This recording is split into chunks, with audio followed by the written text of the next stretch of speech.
Right, 27 minutes past 1 o'clock, just 3 minutes to kick off. You won't miss a thing. We're crossing over now, Stan Collymore and Ian Danter. Thanks very much, Alan. Welcome to South West London.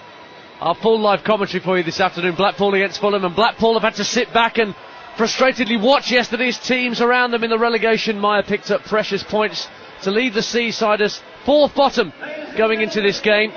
Some of the more pessimistic Fulham fans here will have been shifting uneasily in their seats too as news of wins for Newcastle, Birmingham and West Brom filtered through, not to mention Wigan and Blackburn nabbing vital draws as the two teams enter the pitch from the old Cottage away to our left as we sit in the main stand. The Cottagers are themselves just 3 points clear of the drop despite lying 13th at present, and Mark Hughes believes 5 points is the minimum requirement for his side from here on in, and that'll be 40 points, which still might not be enough if this balmy season continues as it has. For example, a win for Blackpool here will catapult them potentially above West Brom into 12th place, but only 4 points clear of danger. There's far more at stake than first meets the eye with this fixture, but despite that, Stan Collymore, I am fully expecting a very, very entertaining game of football here. Yeah, I think that both teams that will get the ball down and play, look to play neat little triangles. Surface is excellent here at Craven Cottage.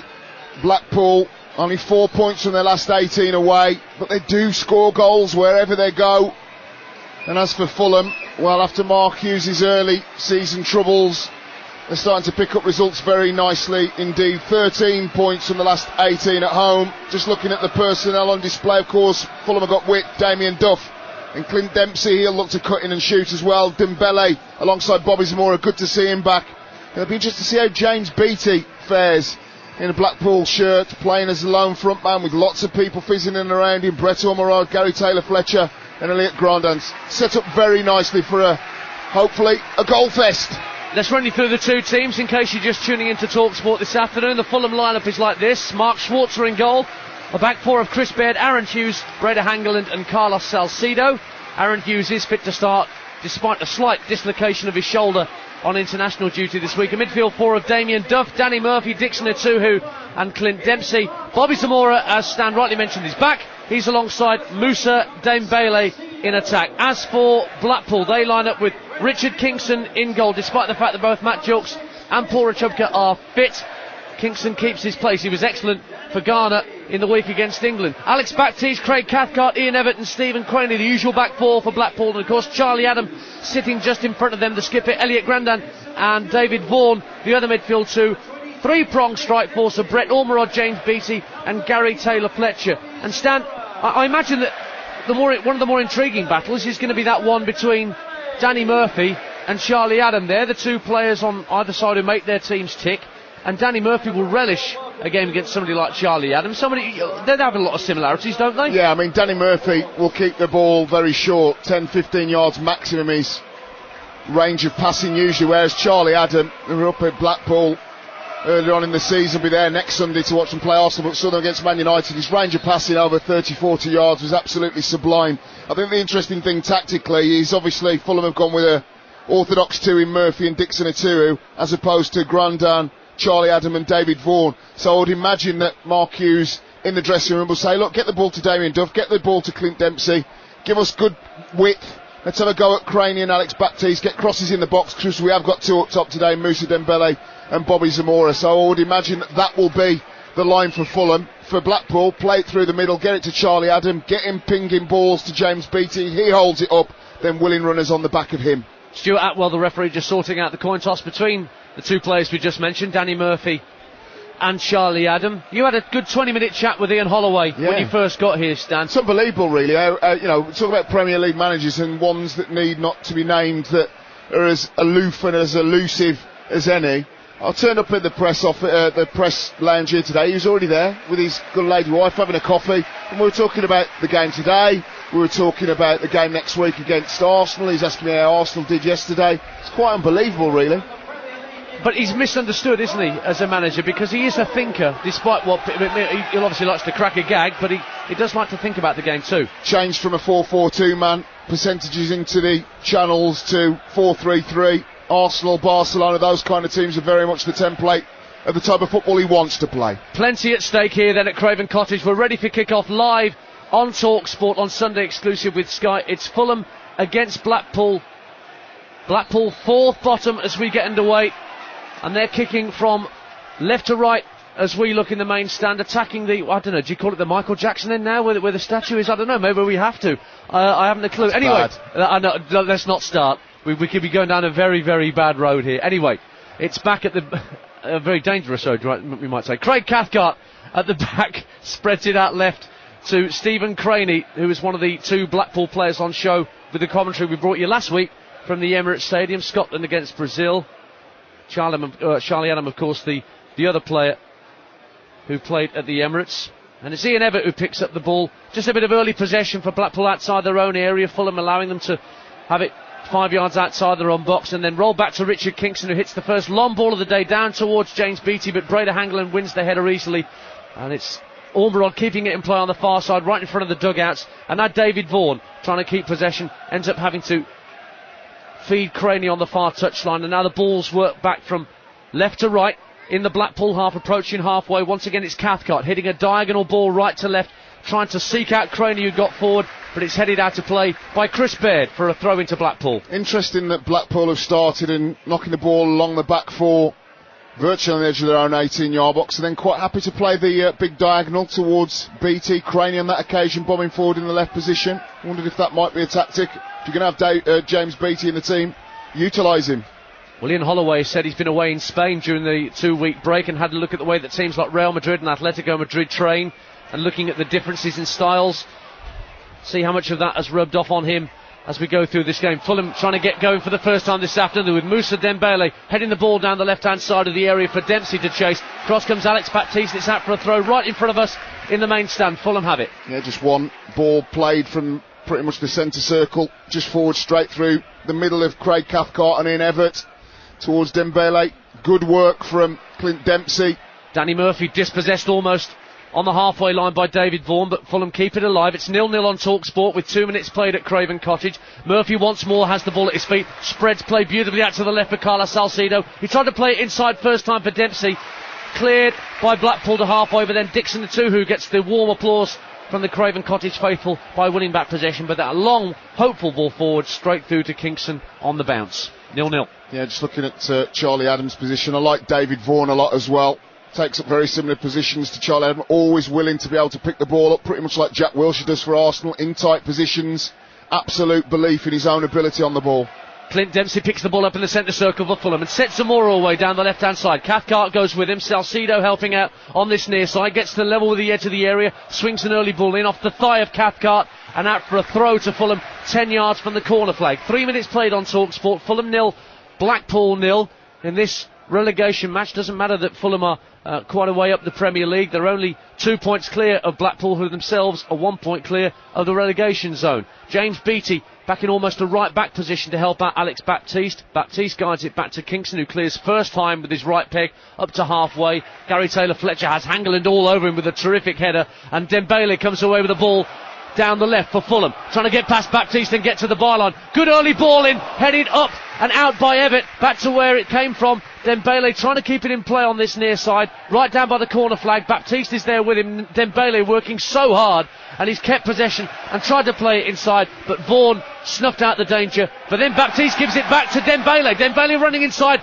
put out a play by Vaughan for the first corner of the game to Fulham. Excellent play by Moussa Dembele, gets right the way to the corner flag. Wouldn't be shaken off the ball, whips in a fantastic cross towards the near post. The first one was defended, second passage of play, he just backs into Alex Baptiste, manages to win his side of corner, which Danny Murphy will take just to our left. Going to tease it in, right-footed and in-swinger, of course, from Danny Murphy. Zamora and Dembele are in the 6-yard box. Everybody else now rushing as the corner comes in from Murphy, headed up and out by Charlie Adam. Hangeland running out towards the right edge of the area, keeps possession for the Cottagers. Now it's Damien Duff getting his first meaningful touch of the game. Left-footed diagonal, brilliantly seeks out Danny Murphy on this near side. Edge of the area, tries a right-footed shot, deflects off a Blackpool player, and Kingston gets it out of play, although it looked like it came off Dembele last. It did, according to the assistant on the far side. Goal kick, Blackpool 0-0 on Talksport. Beautiful ball from Damien Duff. Fully 35 yards from midway through the Blackpool half on the right-hand side. Just pings it out to the left to Danny Murphy in the corner of the 18-yard box. He just does a little trick and then looks, you can see what he's trying to do. He's trying to whip it in the top left-hand corner of Richard Kingston's goal. Good play. Fulham unbeaten here at home in 2011. They've won 4 of the last 5 here, but they do have 14 draws this season in the Barclays Premier League. That's the most in the top flight. That's almost half their game, Stan, that they've drawn. I just think they've missed Bobby Zamora, haven't they? His goals output for Fulham has been, 15, 20 goals, plus what he gives them as a platform for other players to weigh in as well, to run off him. You saw Kevin Nolan score a great goal yesterday. By doing that, running off the front man and getting you extra 10, 15 goals has been a massive miss. Blackpool have possession just in front of their own 18-yard line. It's with Ian Evatt wearing the number 6. Gets the ball back from Stephen Craney and then back across the back line again. It's patience from Blackpool as they have possession just in front of their own 18-yard line. David Vaughan comes deep to pick up possession. Charlie Adam then sprays it out neatly to Craney, still in their own half, but on halfway now. A diagonal comes in field from Craney, looking for the run of Beattie. Hangeland gets the header to it first, helped across the area by Aaron Hughes, and Salcedo dashing across to this near side, keeps it in play, and then can tease it inside to Danny Murphy for Fulham. 0-0 on Talksport with 6 minutes on the watch. Hangeland very much being watched by scouts all over the Barclays Premier League.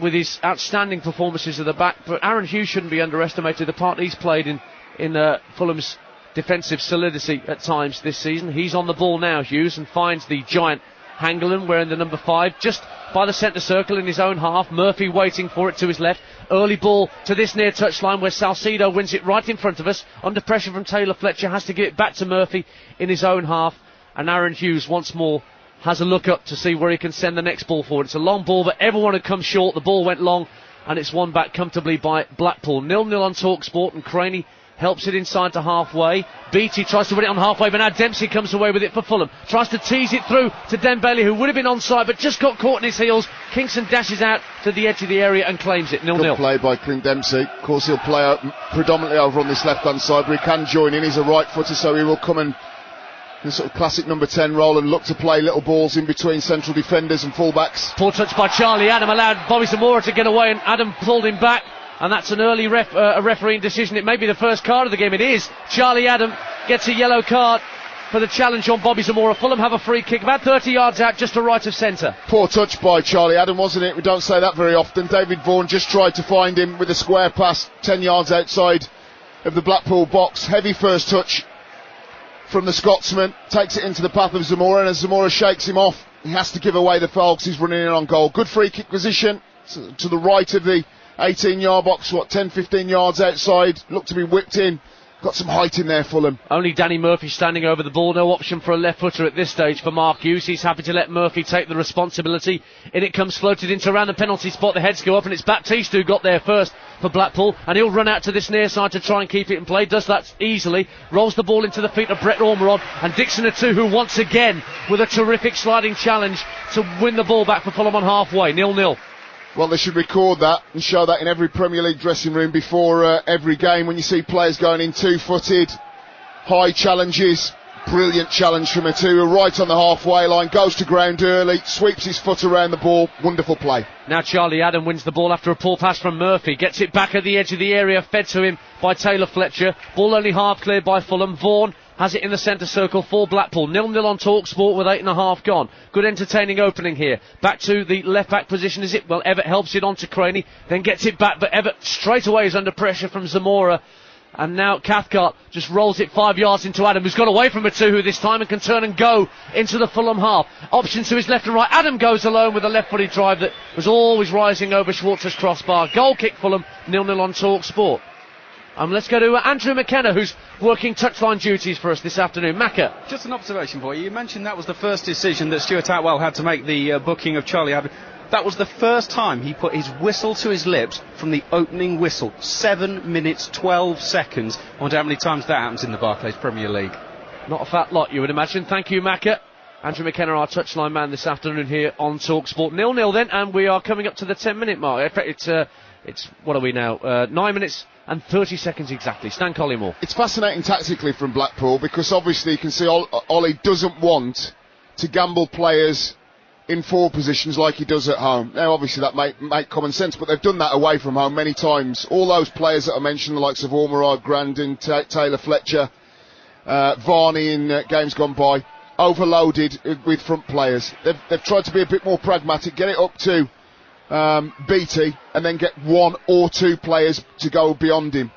Damien Duff in possession for Fulham, right hand side, midway point of the Blackpool half, tries to roll it along the floor into the feet of Dembele, edge of the area, two players to his left, he tried to hit, one of them is Dempsey, but Baptiste stole in, picked his pocket, got the ball back to Richard Kingston, who clears first time, but straight to Aaron Hughes and Chris Baird, and Fulham break again. Zamora, can he keep it in play on that far side down by the corner flag? He does so. Everett's there with him in close attendance. It's out off Everett for a Fulham throw.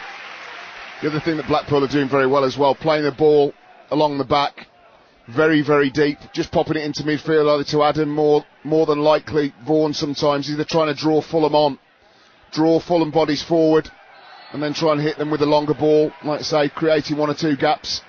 It's working at the moment. Zamora penalised in the Fulham penalty, from the Blackpool penalty area, should I say, for a little push on Charlie Adam. The ball's back with Richard Kingston. Blackpool only one Premier League win in their last 10. That was against Spurs. They've lost 4 of their last 5 away, but they are still 6th in the away form table. They did start ever so well going away from home in the Premier League, but it's gone off the boil just a little bit when they've gone away from home. No clean sheets in 13 for Ian Holloway's side. And you don't expect to see 0-0 draws where Blackpool are concerned, but that's the score at the moment with 11 minutes gone on Talksport, the Sunday exclusive with Sky. Full live exclusive national radio commentary on this game. And then call Collymore to come, of course, from 4 this afternoon with your host Stanley Victor just to my right here. 0871722 3344. Up to Moussa Dembele for Fulham, just beyond the halfway line. Tried to flick it infield for Dempsey, but it's won back by Blackpool. Picked up by Elliot Grandin, who steps over the halfway line. Gives it back to Charlie Adam, who's not got many options to his left. Craney was being closed down by Damien Duff. We have a goal at Wembley in the Johnson's Paint Trophy final. Ian Abrahams. It's come after 12 minutes and it's a fairy tale goal for Peter Murphy. 10 years at Carlisle. They were penalty last year. He was a father for the first time on Friday. A corner in from the far side. It's headed towards him and he swept it in with his left foot. Fabulous goal. Fabulous story. Brentford 0, Carlisle 1. Blackpool coming forward here at the same time whilst Clint Dempsey picks himself up off the floor, feeling he was fouled just on halfway as he tried to turn away from a couple of Blackpool defenders, but Stuart Atwell, as he's done for most of this game, didn't put his whistle to his lips, Stan Collymore. No, I think he just gave himself, we're always asking referees to give themselves that extra split second. I think that was what Macca was alluding to, is not being whistle happy, not going over and being aggressive right in front of players, letting players play. If you let the momentum of the game go on, you'd be surprised how many times you see not so many bad challenges. The flow of the game starts to go, and certainly what we've seen so far in the opening exchanges, the game has flowed very nicely indeed. Both teams have tried to get the ball down. Blackpool have tried to test with the odd longer ball. It's been good overall. 13 minutes gone on Talksport. You'll listen to full live commentary of Fulham against Blackpool. 0-0 here at Craven Cottage as Mark Schwarzer clears with his right foot downfield, looking for Bobby Zamora, heads it down neatly for Damien Duff, who tried to keep it in play on that far touchline as Fulham attacking their white shirts from right to left. Etuhu coming in with another stinging challenge on Taylor Fletcher, but this time it's illegal in the eyes of Stuart Atwell, and it's a free kick to Blackpool, and I think Dixon Etuhu is just going to get a warning rather than the yellow card that Charlie Adam got earlier. Whatever happens, it's a Blackpool free kick just inside their own half. Yeah, Gary Taylor Fletcher just up against Dixon Etuhu right on the halfway line. Been impressed with Etuhu alongside Danny Murphy. Danny Murphy will get it and look to pass little 5 or 6 yard balls and keep Fulham fluid and mobile. Etuhu's very much the enforcer. He was the one that scored the fantastic equalising goal in the reverse fixture up at Bloomfield Road earlier in the season. That was 2-2 that day. Late equaliser for Fulham. Here's Blackpool coming forward with Grandin trying to get a shot in. It's flicked out to the right hand side of the area. Beattie running towards this near touchline, gets it back to Baptiste, who steps away from Dempsey, now runs across from right to left, runs into Etuhu, who once again is everywhere just at the moment for Fulham, and then Dembele runs out of room on this near side. It's gone out of play, and Blackpool have a throw midway point of their own half, much to the dismay of the Fulham fans sat here in the main stand. They thought that should have been a throw to the Whites, but it's not, and Blackpool, the Tangerines, get on with it. Adam spreads play from right to left, gets it to Ian Everett. Everett will look further across to the far touchline, and Stephen Craney. Craney, though, under pressure once more for Damien Duff, so Blackpool have to start again and go back into their own half, and Adam is the last man. A diagonal ball from him out to Alex Baptiste, caught in a Fulham sandwich there. He had Dempsey and he had Salcedo in between him, and it came off the top of his head last. The ironic cheers for the fact that it's a Fulham throw. Well, you just see the full range of passing. We talk about strikers, for example, coming off way too deep in Premier League games, pinging balls left, right and centre. And I'm always saying about leaving it to midfielders. When you've got somebody like Charlie Adam that can pick the ball up virtually off his goalkeeper and ping that, 50 yards, virtually on the head of Alex Baptiste. The only reason he didn't get clear run and be able to go down that right wing because he had sandwiched by two players. It's Adam with his head up again for Blackpool, this time trying to thread it along the floor for Gary Taylor-Fletcher, but it's picked off by Fulham. Zamora just on halfway, across from right to left for Dembele, and now Clint Dempsey has Salcedo making strides down the left, almost level with the edge of the Blackpool area. Swirling cross from the left peg of Salcedo, knocked down by Zamora. Dembele leaves it for Damien Duff, off the post from Damien Duff, and it's cleared away eventually by Blackpool. Desperately close for Damien Duff to getting his 50th Premier League goal. Excellent football from Fulham. They get their ball wide. I'll break off Danter's a chance. Well, Dempsey tried to bring the ball out of the sky from another diagonal from right to left and it's gone out of play. Fulham do have a throw, but Kingston was beaten all ends up. Salcedo gets level with the left-hand side of the 18-yard box. Deep, high raking cross to the far post. Zamora nods it down. Good touch by Dembele. And then Damien Duffy just opens his body up to the left of the D, to the right of the D, I apologise, and just pops it down towards Kingston's right hand. Beats the goalkeeper, all ends up. 50% of the time they bounce out like that. The other 50% they catch the inside of the post and go in. Really good football from the Cottagers. And Fulham have another throw. The edge of the Blackpool area, right hand side this time. Dembele in possession. Thinks about swinging across and he's running back from the edge of the area. Now rolls it into the feet of Zamora on the turn. Weak shot across the 6-yard line. Ituhu runs across to keep it in play. Still with Fulham. Dempsey does a Cruyff turn. Gets to the left-hand side of the area. Teases a right-footed ball in onto the chest of Dembele. Dembele with his back to goal. Looking for Duff once more. Gets crowded out and then brings down Charlie Adam in the D. Free kick Blackpool and they can get the ball out of harm's way. 0-0 on Talksport. Well, you can see how much of a threat that passage of play was from Fulham. A, by the applause, but B, that only Gary Taylor-Fletcher, who was on the halfway line, was the only Blackpool player not on the edge of his own box. Good save, actually, by Richard Kingston from that effort from Damien Duff. Just to the right of the D, pops it down to his right hand, he just tips it onto the post. Good save by the Ghanaian goalkeeper. He's in good form for Ghana on Tuesday at Wembley. He's carrying that on this afternoon, Richard Kingston, based on that stop. As I mentioned, Damien Duff on 49 Premier League goals. So close to number 50. Here's Blackpool coming forward, edge of the area. Brett Ormerod just inside the box, goes down. Not really looking for a penalty, under pressure from Hughes and Salcedo. The Blackpool fans away to our left in the Putney end wanted a penalty, but the Fulham fans jeer that as Stuart Atwell just points for a goal kick. 0-0 on Talksport. Sunday exclusive with Sky, bringing you full live exclusive national radio commentary on Fulham Blackpool. 18 minutes gone, it's 0-0. Stan Collymore. It's funny how refereeing personalities, they're all asked to virtually judge by the same rule book. Meanwhile, Carlos Salcedo comes forward down the left-hand side, but Kingston out smartly to claim. Sorry, Stan. But Phil Dowd yesterday, you saw at Arsenal, very aggressive, cards out, wanted to make his point. Stuart Atwell, very passive, isn't he? Almost like old school referee, barely see him, barely notice him, lets the game go on. Vaughan gets the ball out to the left-hand side for Blackpool. Stephen Croney right in front of his manager Holloway. Sets the ball away down the left-hand side. The offside flag has gone up against Gary Taylor-Fletcher, who is making a run. I couldn't see the assistant because one of the big pillars they have here in the main stand obliterates my view of the linesman when he's standing there. But the flag definitely went up and Fulham have a free kick, 0-0. Yeah, talking about restricted view, people, latecomers, just walking right in front. We're right near the pitch here. They've been to see the statue, that's what it is. They have. They've paid homage to the King of Pop. And we'll say no more about it. We can't get puntastic this afternoon, Stan. We just can't. The ball's back in the hands of Richard Kingston, the goalkeeper, who, of course, now has his place back under threat with both of the normal 1 and 2 choice goalkeepers, Matt Gilks and Paul Ratubka, back fit again and in training, Stan. But all he can do is keep the shirt by making saves like he's just done. Well, I mean, as a player as well, he's just come off the back of a fantastic result from Ghana at Wembley against England. A good performance. 20,000 Ghanaians there, he'll be flying. Here's Dixon Atuhu poking the ball through for Dempsey at the edge of the area, but Baptiste had come across from right back to put him under pressure. And then Kingston under pressure himself from Dempsey, just about got it clear of his own penalty area. And Blackpool start again, pushing forward through the centre circle, and Charlie Adam. Stephen Craney gives it back to his fellow Scot. Adam tried to send it forward first time into the feet of Brett Ormerod, but deflected into the path of Chris Baird instead, the right back for Fulham. And now Zamora giving chase down the far side, the right for Fulham.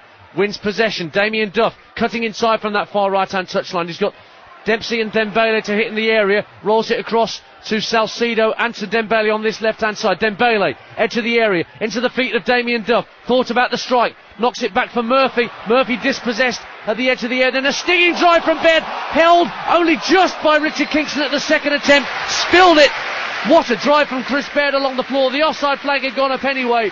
But Kingston had his heart in his mouth for a moment as that shot came in from the Fulham right back, still 0-0. Well, he just thought the opportunity had gone. Fulham had worked the ball over to the left-hand side, then right across the edge of the 18-yard box, going left to right. It ended up with Danny Murphy, and he almost tripped over the ball, gave it away. It spilled to Chris Baird, 25 yards out.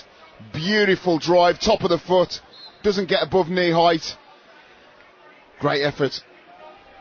Chris Baird only scored 2 goals for Fulham, and they both came in the same fixture at Stoke back in December. Made 83 appearances for Fulham. Chris Baird, I remember him at Walsall in the early part of his career, and then he went to Southampton. But he's doing a good job as Fulham's right back. He can play at centre half as well. He's quite the utility man across the back four, Chris Baird.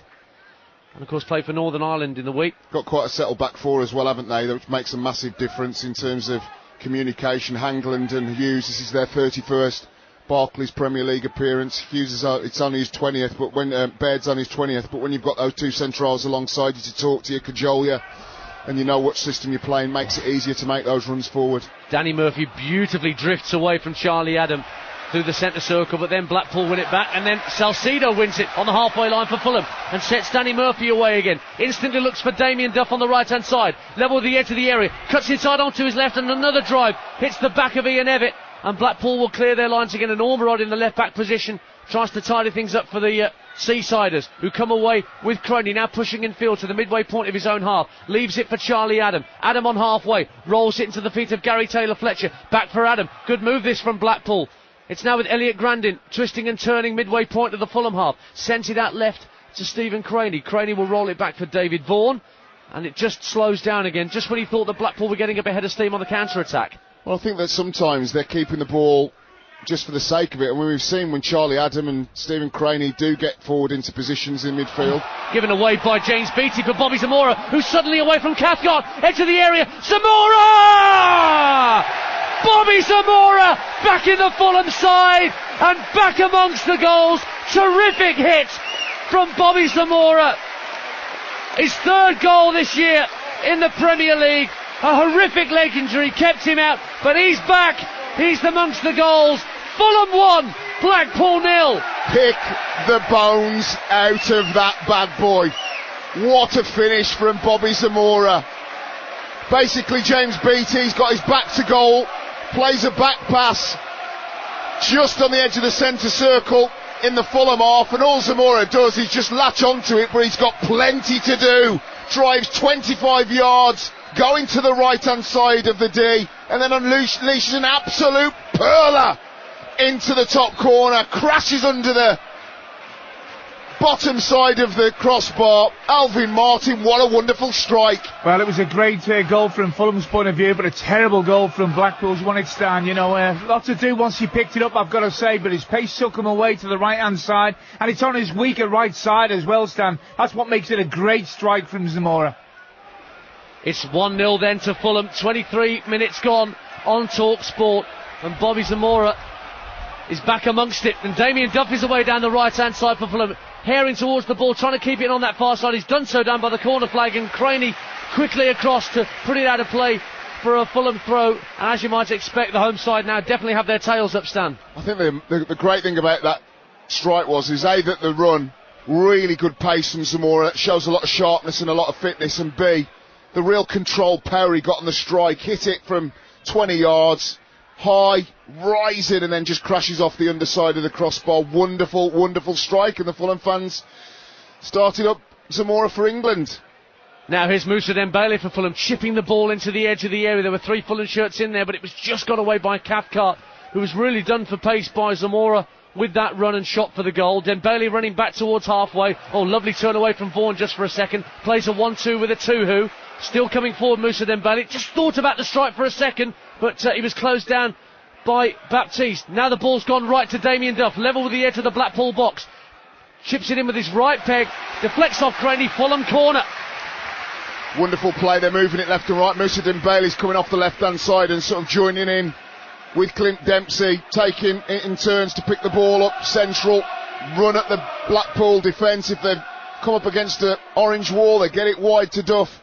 He gets the corner in front of the travelling Blackpool fans in that Putney end. And it is Damien Duff for the corner, left-footed in-swinger from the Irishman. It's high, it's looping towards the penalty spot. Hangeland went up, headed out to Danny Murphy, who had to check his run and go back 10 yards or so to collect it. Still with Fulham, Clint Dempsey now at the edge of the area left-hand side. Tries to play a 1-2 with Murphy, but that comes off the toe end of Murphy's boot. And they're out for a Blackpool goal kick. 1-0 to Fulham then here on Talksport with 25 gone. What news at Wembley in the Johnson Paint Trophy final? Ian Abrahams. 1-0 here to Carlisle against Brentford. The goal scored by Peter Murphy on 12 minutes. His wife and newborn baby are in the crowd watching. Since then, a Sam Saunders free kick for Brentford. Reed and Legg have been booked, and Ben Marshall carried off for Carlisle. All action 26 minutes. Brentford 0, Carlisle 1. Breda Hangeland for Fulham with a left-footed clearance over the top for Dembele to chase. Trying to get in behind Cathcart. Cathcart did well. It looked just for a second like he might have got smuggled out of it by Dembele. Cleared up to Gary Taylor-Fletcher, who gives it away to Murphy. And now Dembele away, left-hand side of the area. Rolls it across the 6-yard line, but behind Bobby Zamora. Baird, though, moving up. Urged to shoot by the Fulham faithful, not by the Blackpool faithful. Danny Murphy picks it now as the ball's deflected into his path. Damien Duff onside, down by the corner flag, right-hand side. Craney once again goes with him. Good tussle between those two. Duff is still on the floor, but still in possession. And then he's finally brought down by Craney. Bit cynical by the Scot. Free kick Fulham and lead 1-0 on Talksport. All Fulham at the moment. Just having a look, only Brett Ormerod 10 yards outside of the Blackpool box. The only player not inside the 18-yard box in open play. Chris Baird is getting forward at every opportunity. Saicedo got the bit between their teeth now. Fulham for sure. Good free kick position. Plenty of height. Breda Hangeland peeling off at the far post. They've got Zamora, Dembele, Clint Dempsey on the edge of the box. Dixon Ituhu, real height. Real height and real physicality in there for Fulham. But it's going to be left for Damien Duff. Danny Murphy's walked away from the free kick, so it will be a left-footed in-swinger just inside the touchline, about 10 yards from the corner flag, right-hand side for Fulham. Duff swings it into the 6-yard line. The header is in! It's Zamora again! It's 2-0 Fulham. A textbook free kick from Damien Duff. Bobby Zamora add the double for Fulham, and Blackpool are in real trouble before the half hour at Craven Cottage. Fulham 2, Blackpool 0. Excellent free kick from Damien Duff. Right hand side of the 18-yard box. What are you looking for? You're looking to whip it in between the penalty spot and 6-yard box. Zamora gambled at the near post. That little flick header when you run across the line as a striker. It's aided, I'm sure, as it goes in, by Craig Cathcart. Just maybe catches his shoulder, but a good header by Bobby Zamora. 2-0 Alvin Martin. Yeah, he's tacked it really well, hasn't he, Stan? No chance for Kingston. It's all about the quality of delivery, though, isn't it, from Duff? And I've got to say, if they keep getting the ball to Duff, they've got a weakness down this left-hand side, Blackpool, and I think he could be the key to actually going on and looking for a third. So Bobby Zamora in half an hour has doubled his Premier League tally for the entire season. 2 goals here this afternoon, only 2 to his name up to this point. And 2, well, he's got a header and he's got a right-footed strike and he's left-footed. We're on for the perfect hat-trick, Stan. I mean, it does make you wonder why it's never happened, you know, at Spurs and some of the other moves he's had. He was at West Ham, of course. I mean, he's obviously found a real home here, but he's 6'3", 6'4", very mobile, fantastic first touch, good awareness around him, good in the air, and a real shot on him. Has the lot. 2-0 to Fulham, and Blackpool have got plenty to think about. Dembele now turning away from a couple of challenges. Tries to get to the edge of the area and get a shot away. Cathcart blocks, and Charlie Adam, he's going to be even more important to Blackpool now. Try and make them tick and get them back into this game before half-time. Approaching the half hour with Fulham leading by 2-0 on Talksport. Taylor Fletcher right in front of us on the halfway line, hugging the right-hand touchline. Gives the ball back to Baptiste, and then Vaughan with a diagonal, trying to seek out James Beattie. Brings it down well on that far side. Lovely diagonal from Vaughan to find him. Back from Beattie to Craney. Still inside the Fulham half. Rolled into the feet of Ormerod by Charlie Adam, but he just couldn't turn away from the Fulham defenders around him. It's cleared away, but only as far as Vaughan, and now Elliot Grandin. Oh, good turn by Grandin. Running towards the edge of the area. Bursting through. A couple of Fulham challenges, but the last touch just took it too far ahead of him, and Schwarzer could nip out to the 6-yard line and claim it. Well, it was the first real poor play from central midfield area from Dixon Atuhu and Danny Murphy. They're turned way too easily by Elliot Grandin, who then just runs right onto the back four and nearly gets the shot off. And here come Fulham again. It's Salcedo for the Cottagers, left-hand side. Checks back onto his right peg and tried a shot that time that was blocked by Baptiste, who was tracking him all the way. And Charlie Adam will spread the play out to the left-hand side, and Ormerod, who looks for Craney. Ormerod once again, who of course famously the first Blackpool player to score in all 4 divisions for the men in the tangerine shirts. Cathcart has the ball rolled to him by Kingston. It's all gone quiet here just for a second. Here's Taylor Fletcher on halfway, wrestling for possession with Atuhu, who was wrestling illegally for Stuart Atwell.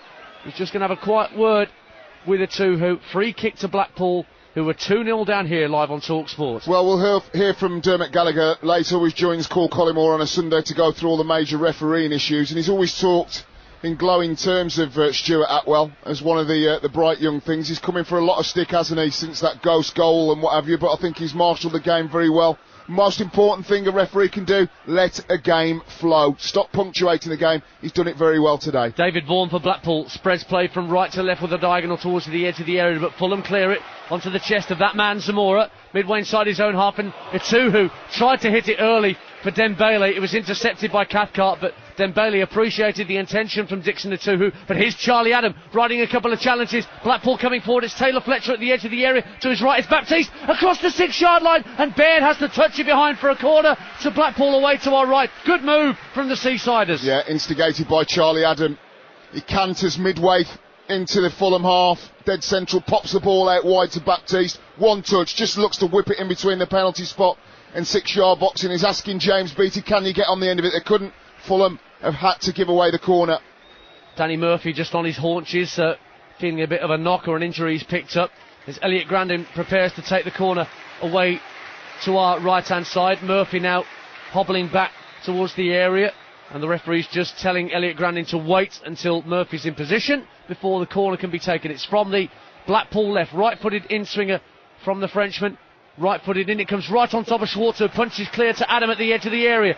Thinks about a drive, does he? Checks back from his left to his right foot, then tries the shot, blocked by Baird, and it's out to throw for a Blackpool, out of play rather for a Blackpool throw. Chris Baird's been excellent, hasn't he? Not just backing up Damien Duff on that right-hand side, attacking, just put his body on the line there when the ball dropped to Charlie Adam in a good shooting position on the edge of the Fulham box. Gary Taylor Fletcher for Blackpool finds Baptiste right-hand side of the area. Good right-footed cross, headed clear again by Baird, who's there to defend with James Beattie and Brett Ormerod lurking in and around him. Hangeland finds Salcedo, and finally Fulham get it clear. Zamora's the man they're looking for, but Cathcart and Craney between them will tidy things up for Blackpool, and now Ormerod brings it onto his chest on the halfway line with his back to the Fulham goal and gets the ball back neatly from Craney, and suddenly Blackpool are away again.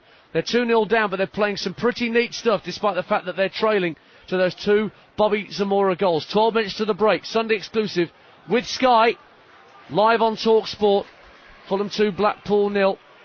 And here is Craig Cathcart for Blackpool. Baptiste once relegated with Mansfield Town, but what a upturn in his career to arrive at Blackpool and win a promotion to the Premier League, and not looked out of place at right back. Lovely skill from Dembele meantime, just inside the Blackpool half, and has time to guide it down to Salcedo. Warm applause for Dembele's work there to step away from a couple of... It was, wasn't it? We saw some outrageous stuff from Asamoah Gyan at Wembley on Tuesday, that was the equal. I mean, he's midway through the Blackpool half with his right foot, so just drags it in behind his left foot. Absolutely done David Vaughan a treat. Beautiful skill. Unbelievable techers, I think they say, don't Yes. 34 minutes played on Talksport. Fulham 2, Blackpool 0. You're in the company of Ian Danter and Stan Collymore, bringing you full, live, exclusive national radio commentary on this Barclays Premier League match, where Blackpool, who started the day 4th bottom, not doing themselves any favours, but the way they play their football, you certainly don't rule them out scoring this afternoon although Fulham at home have been excellent. Baird sends one into orbit from the right back position, but I think it might have drifted out of play on that far side, and it is a throw-in to Blackpool that Stephen Cranney prepares to take. Haven't really seen much of Brett Ormerod in the game so far over on the left-hand side, nor James Beattie, who's there meant to be the point man, the physical presence, if you like, the out ball. But he's up against two units in Aaron Hughes and Breda Hangeland. They've marshalled him very well. Cathcart with the ball for Blackpool at his feet in the centre circle, rolls it just to his right and to his left rather, and Charlie Adam. Charlie Adam plays the ball into Beattie, who is pushed from behind by Hangeland, and Blackpool have a free kick. It's only about 5 yards ahead of the centre circle, dead centre of the Fulham half, but it's a chance for Charlie Adam to try and find somebody with an indirect free kick. He won't have a go for goal from here, I don't think, but all the big men are going up from the back. Only Cranney is staying back. Everyone's holding a line just inside the edge of the penalty area as Adam hits it to the right hand side of the box. Beattie with a flick on, that was the intended target, Beattie, but he just couldn't get enough purchase on the header, and it drifts harmlessly out of play for a goal kick to Fulham, who lead 2-0. Let's have a word with Andrew McKenna, our man watching the touchline this afternoon. How is Ian Holloway responding to Blackpool's plight at the minute, Macca? Well, to be perfectly honest, Nancy, spent the last 10 minutes or so chatting with the fourth official, and I can't for the life of me think about what, because there's barely been a challenge in the game. Maybe it's just general frustration. I think he's trying to work something out here. They've got 3 against 2 in the middle of the park, Blackpool, and they're losing out, and they've got the man advantage. And Ian, he's got to be thinking about, I know he likes 4-3-3. But when you're losing, when you're a man light in, when you've got a man extra in midfield, that something's not right there. It's almost as if he's having a tactical discussion, like as if he's his kind of second in command, the fourth official. He's having a right old chew of his ear. Macca made the absolutely right point about the 3 against 2. You would have thought that Fulham, and they have got the ball in good wide positions, so we thought they would do that. But Dixon Atuo and Danny Murphy have been more than a match for Vaughan, Charlie Adam and Elliot Grandin. More than a match. There's only the once that Grandin turned away from. They were a little bit sloppy. They went towards the ball without really thinking about what they were doing, and he spun away from that. That's the only time in the half that they've got the better of the two. Of course, they could be talking about the statue. You just don't know. Blackpool lose possession inside their own half, but it is out of play off Dempsey for a throw. Fulham 2, Blackpool 0 here on Talksport. Live exclusive national radio commentary with 37 minutes on the watch at Craven Cottage. Blackpool coming forward again with Ian Evatt striding towards halfway. Cranney under pressure from Damien Duff, has it to give it back to the point man Charlie Adam, tries to fire it across from left to right, but that's straight down the throat of Clint Dempsey, and Bobby Zamora imploring to get the ball early, but it doesn't come his way. Damien Duff instead has it and has to pass back into his own half because he's under pressure from Cranney himself, and so Fulham have to go back to basics and start with Hangeland and Hughes at the back. Let's get an update from the Johnston's Paint Trophy final at Wembley. Talksport, Ian Abrahams. And we've got 7.5 minutes to half-time. Brentford 0, Carlisle 1. Peter Murphy's sweeping in the corner after 12 minutes. Since then, Lubomir Mikcelik has had a header just over the top of the bar. Sam Saunders, a couple of efforts for Brentford. One a free kick, one a run and shot from 25 yards out. But Nicky Forster's side up against it here. Brentford 0, Carlisle 1. Back here at Craven Cottage, Bobby Zamora pokes the ball down the right-hand side for Chris Baird on the overlap. Keeps it in play right by the corner flag, but can't touch it inside Gary Taylor-Fletcher, and Blackpool will try and get it clear, and Charlie Adam with a very ambitious ball at the edge of his own area, and guess who's sliding into him the ball back for Fulham? You guessed it, Dixon Atu, who at it again. Perfect foil for Danny Murphy, isn't he, Stan? He's been brilliant, and he would be. I mean, when we talk about 4-3-3, Bobby Zamora's just onside. He is right-hand side of the area, down by the byline, gets it back to Damien Duff. Murphy wants it at the edge of the box, just behind him. He couldn't get the touch in front of him so he could take a shot. In fact, he's had to run back towards halfway to keep possession for Fulham, but then Baird finds Zamora. Left-footed ball along the floor to the edge of the area from Zamora for Clint Dempsey. Dempsey tries to turn away from Evatt and Cathcart. Evatt gets the foot in. Adam rolls the ball clear for Blackpool to Ormerod. Ormerod then checks his run and gives it down to Cathcart in the centre-half position. 38, nearly 39 minutes played on Talksport. Fulham 2, Blackpool 0. Vaughan running into trouble again. Atu who wins it, but the ball squirms clear of Fulham players, and Blackpool have it again. Cranney on the far left hand side, infield to Taylor-Fletcher, who's dropping very deep at the moment. Elliot Grandin in possession, centre field, 10 yards outside the Fulham area. Baptiste coming forward from right back, gives it back to Grandin. Taylor-Fletcher and Beattie want the ball in, it's sent in, looking for Taylor-Fletcher, and Baird again with a touch behind for a Blackpool corner. That was a bit better. They were playing in front of Fulham around the halfway line, Blackpool, and you thought, here we go again, they're just going to knock it across the back and not really test. And then all of a sudden, Charlie Adam ups the tempo, he passes it to Grandin. He makes 5 or 6 yards forward to the right-hand side of the 18-yard box and whips a decent ball in. That is what they need to do. If they're going to press the advantage with the 3 men, one has to go in front, and they have to stop this kind of pass around the halfway line, which is going nowhere. Left-footed corner sent in, looking for James Beattie. It comes off the top of his head once again, James Beattie, and drifts harmlessly out of play from the Fulham point of view for a throw-in right by the corner flag in their left-back position. James Beattie did score twice versus Fulham 5 years ago when he was an Everton player. That made his debut in February for Blackpool against West Ham United.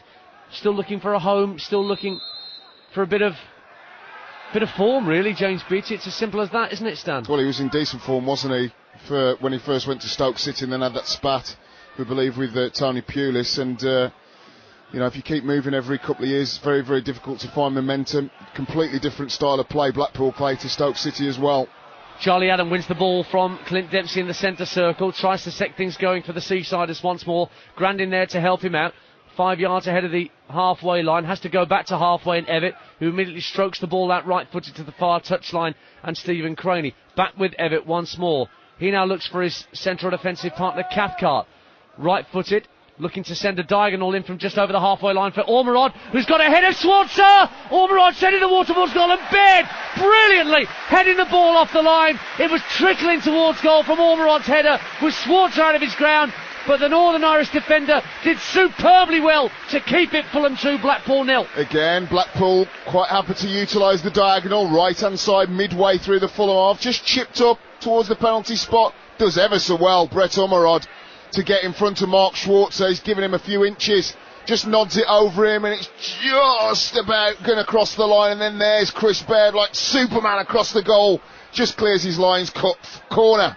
Corner to Blackpool. It's hit too hard by Charlie Adam, who was looking for Taylor Fletcher at the far post, but overhits it by a good 2 or 3 yards out, almost on the full, for a Fulham goal kick. And I make that the third time this half that Chris Baird's been needed for a last-ditch clearance. I mean, that's the best of them. He's been brilliant. Him, Dixon Atu, I mentioned Dixon Atu, who's playing very well in an orthodox too. I wonder if there are clubs, in inverted commas, bigger clubs, maybe looking at him as a defensive midfield hub in a 3.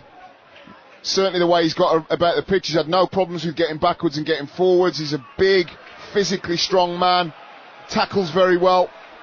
Fulham coming forward, 2-0 up on Talksport. It's Salcedo trying to release Dempsey inside the area, but the flag's gone up on the far side. Dempsey, the American, is offside, and so Richard Kingston will take the free kick. Well, no, he's leaving it for David Vaughan and Craig Cathcart to deal with. 42.5 minutes on the watch here at Craven Cottage, live and exclusive to National Radio on Talksport. We're bringing you Fulham 2, Blackpool 0 from the Barclays Premier League. Call Collymore at 4 here this afternoon. Get your calls into Stan. He's got plenty he wants to talk about, some specific issues he wants to get off his chest. 08717223344. This is Sunday exclusive with Sky, and Blackpool are coming forward with Baptiste. Midway point of the Fulham half, a Tuhu there, again with a header cleared away by Blackpool. Ball almost lands in our commentary position here in the main stand. It's a throw to the Seasiders, 10 yards or so inside the Fulham half, right hand side for Blackpool, and it's Taylor Fletcher who can't bring the ball under his spell. Ball's cleared to Zamora, who guides it down for Danny Murphy, who sets Damien Duff away down the right hand side, one-on-one with Stephen Craney. Duff twisting and turning. Does he go inside or outside? Goes inside and looks for Danny Murphy, but across came the challenge from Charlie Adam, out for a throw to Fulham, level with the edge of the Blackpool box. 2-0. I think the good thing about Bobby Zamora's play, when he's around the halfway line, you know, he just looks to get it, shield it and lay it off and then take up a good position. His body language always tells you where he wants to go, so if you're a midfielder trying to play the ball to him, you're under no illusions at all as to where he wants it. He pointed there into the right hand channel, he made the run. Good communication to the rest of his teammates. Very, very watchable game here on Talksport. Good entertaining passing football being played by both sides, and there's some good tenacious tackling as well, as we've seen for the likes of Dixon Atuhu. But it's Salcedo hitting a lovely long ball for Dembele, who knocks it down to Tuhu. Just got caught a little bit running forward, and Adam sends the ball forward for Blackpool, backheeled by Taylor Fletcher into the path of Elliot Grandin, who hits it first time, blocked by Hangeland. Adam keeps it alive for Blackpool. heading towards stoppage time here at Craven Cottage on Talksport. 2-0 Fulham lead. But here comes David Vaughan for Blackpool. Baptiste helps it inside. Taylor Fletcher goes down under pressure from Murphy. Still with Blackpool. Vaughan jinking his way to the edge of the area. Getting a left-footed shot in that takes a deflection off Salcedo, I think. And out for a corner kick once again to Blackpool on that far side. Yeah, good effort by David Vaughan. Picks the ball up right-hand corner of the 18-yard box. Cuts in with that left foot. You can see he's trying to bend it down to Mark Schwartz's right hand. Takes the little bit of a deflection, and Charlie Adam trots over to take the outswinging left-footed corner.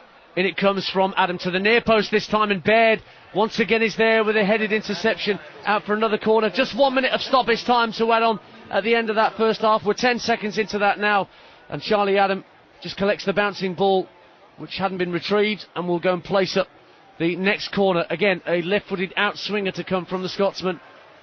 Cathcart and Everett at the edge, but this time Charlie Adam plays it short, gets it back from Craney.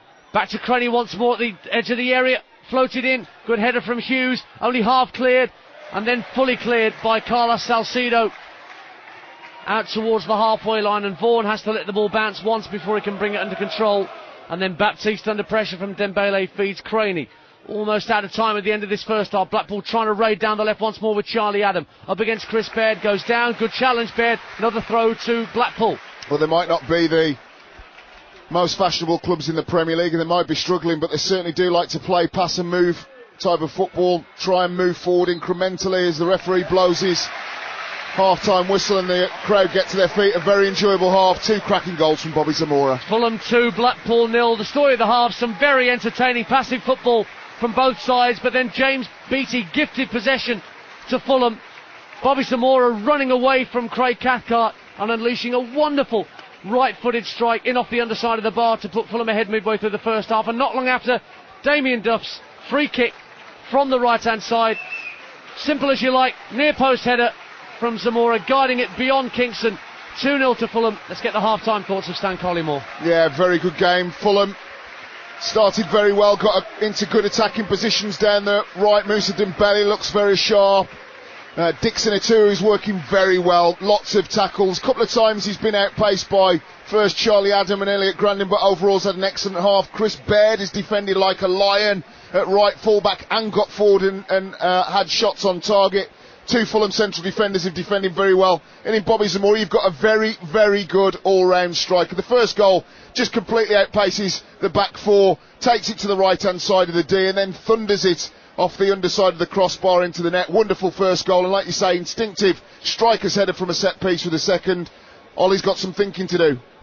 Full second half commentary to come here from the Cottage, live on Talksport. But the half-time score, as we hand back to Alan and Alvin, Fulham 2, Blackpool 0.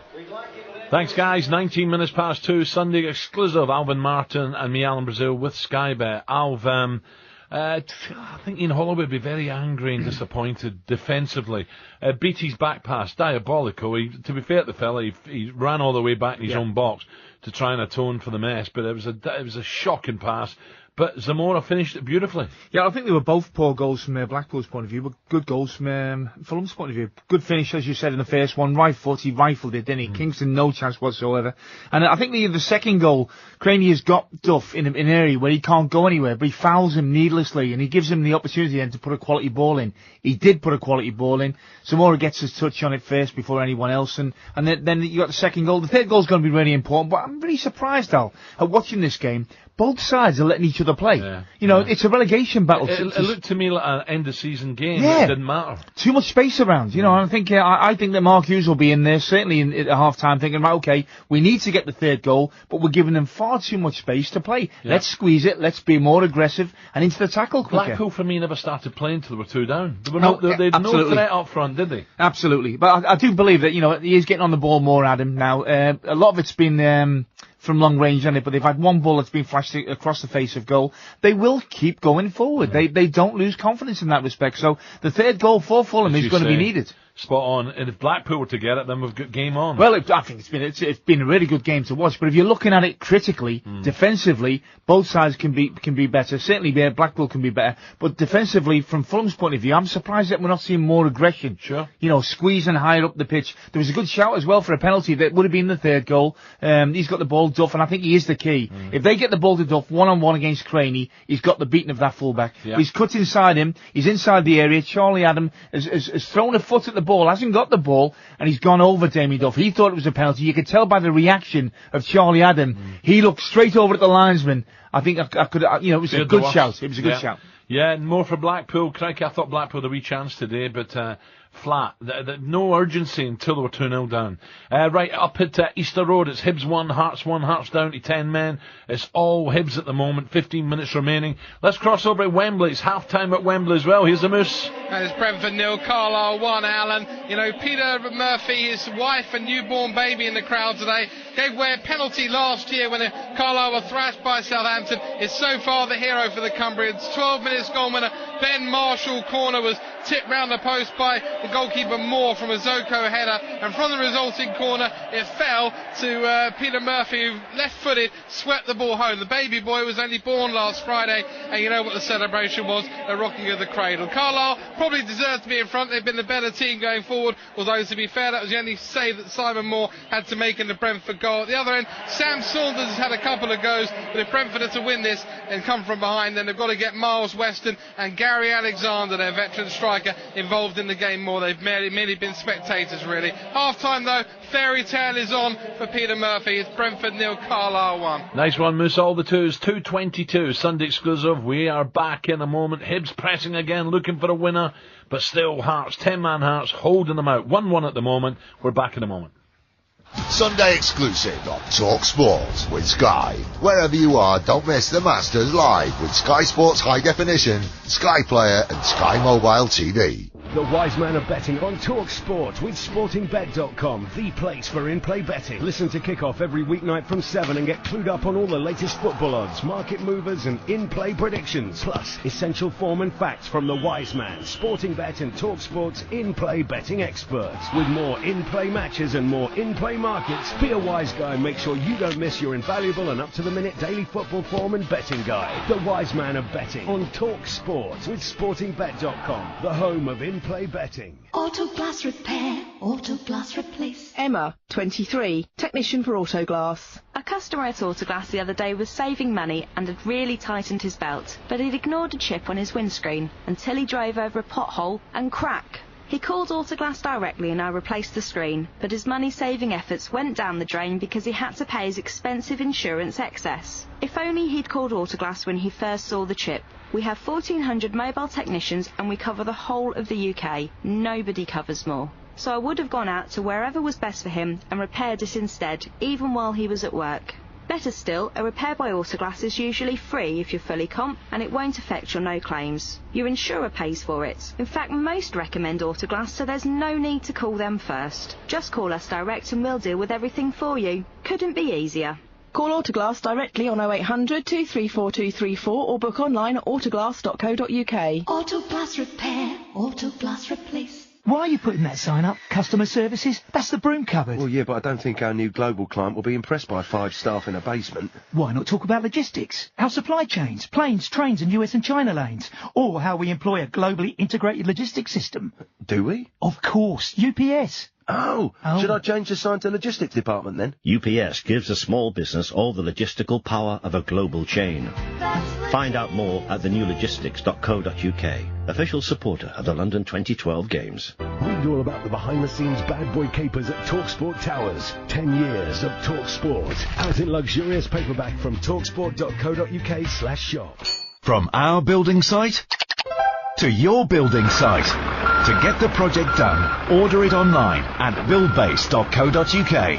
Aggregates, bricks, plumbing materials, drainage, timber, electrical, roofing, landscaping products and more. Order what you want and we could deliver it in next to no time. buildbase.co.uk. Visit our site so we can deliver to your site. Build Base. Order anytime at buildbase.co.uk. WWE presents WrestleMania live and exclusive on Sky Box Office tonight at midnight. Finally, The Rock has come back! It's an all-star event featuring The Rock, Stone Cold Steve Austin. Give me a hell yeah! John Cena as he challenges The Miz for the WWE Championship, and Triple H in what will be an epic encounter with The Undertaker. WrestleMania live and exclusive on Sky Box Office tonight at midnight. Can you smell what The Rock is cooking? For more details, go to WWE.com. Sunday exclusive on Talksport with Sky. See all 4 days of the Masters live in high definition and 3D. Only with Sky. Talksport. And he's done it! Sports update. I'm Phil Black here. As you've been hearing, half-time in our commentary game in the Barclays Premier League. Fulham lead Blackpool by 2. Bobby Zamora goals to 0. And at Wembley in the Football League Trophy final, it's Brentford 0, Carlisle 1 at the break. Man City against Sunderland kicks off at 4. In the SPL, into the closing stages at Easter Road, Hibs just taking the lead against 10-man Hearts, 2-1 in front now with 10 minutes to go. Elsewhere, Wayne Rooney will find out tomorrow if he'll face action over his foul-mouthed celebration of his hat-trick at West Ham. The FA are reviewing video footage. Spurs have confirmed defender Alan Hutton needs surgery on a knee injury and is likely to miss the rest of the season. And the first of this afternoon's rugby union games underway. Saracens and Bath have just kicked off at Vicarage Road in the Premiership. There's more on the website, talksport.co.uk.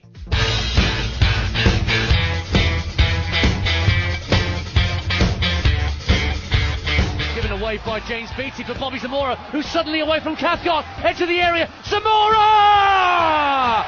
Bobby Zamora back in the Fulham side and back amongst the goals. Terrific hit from Bobby Zamora.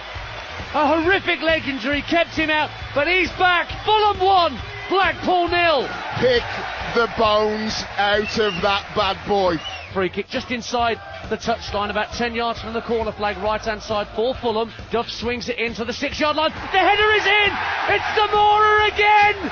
It's 2-0 Fulham. A textbook free kick from Damien Duff. Bobby Zamora at the double for Fulham, and Blackpool are in real trouble before the half hour at Craven Cottage. Fulham 2, Blackpool 0. Yeah, a lot more needed, more urgency from Blackpool and more pace and power up front. At the moment, very tame.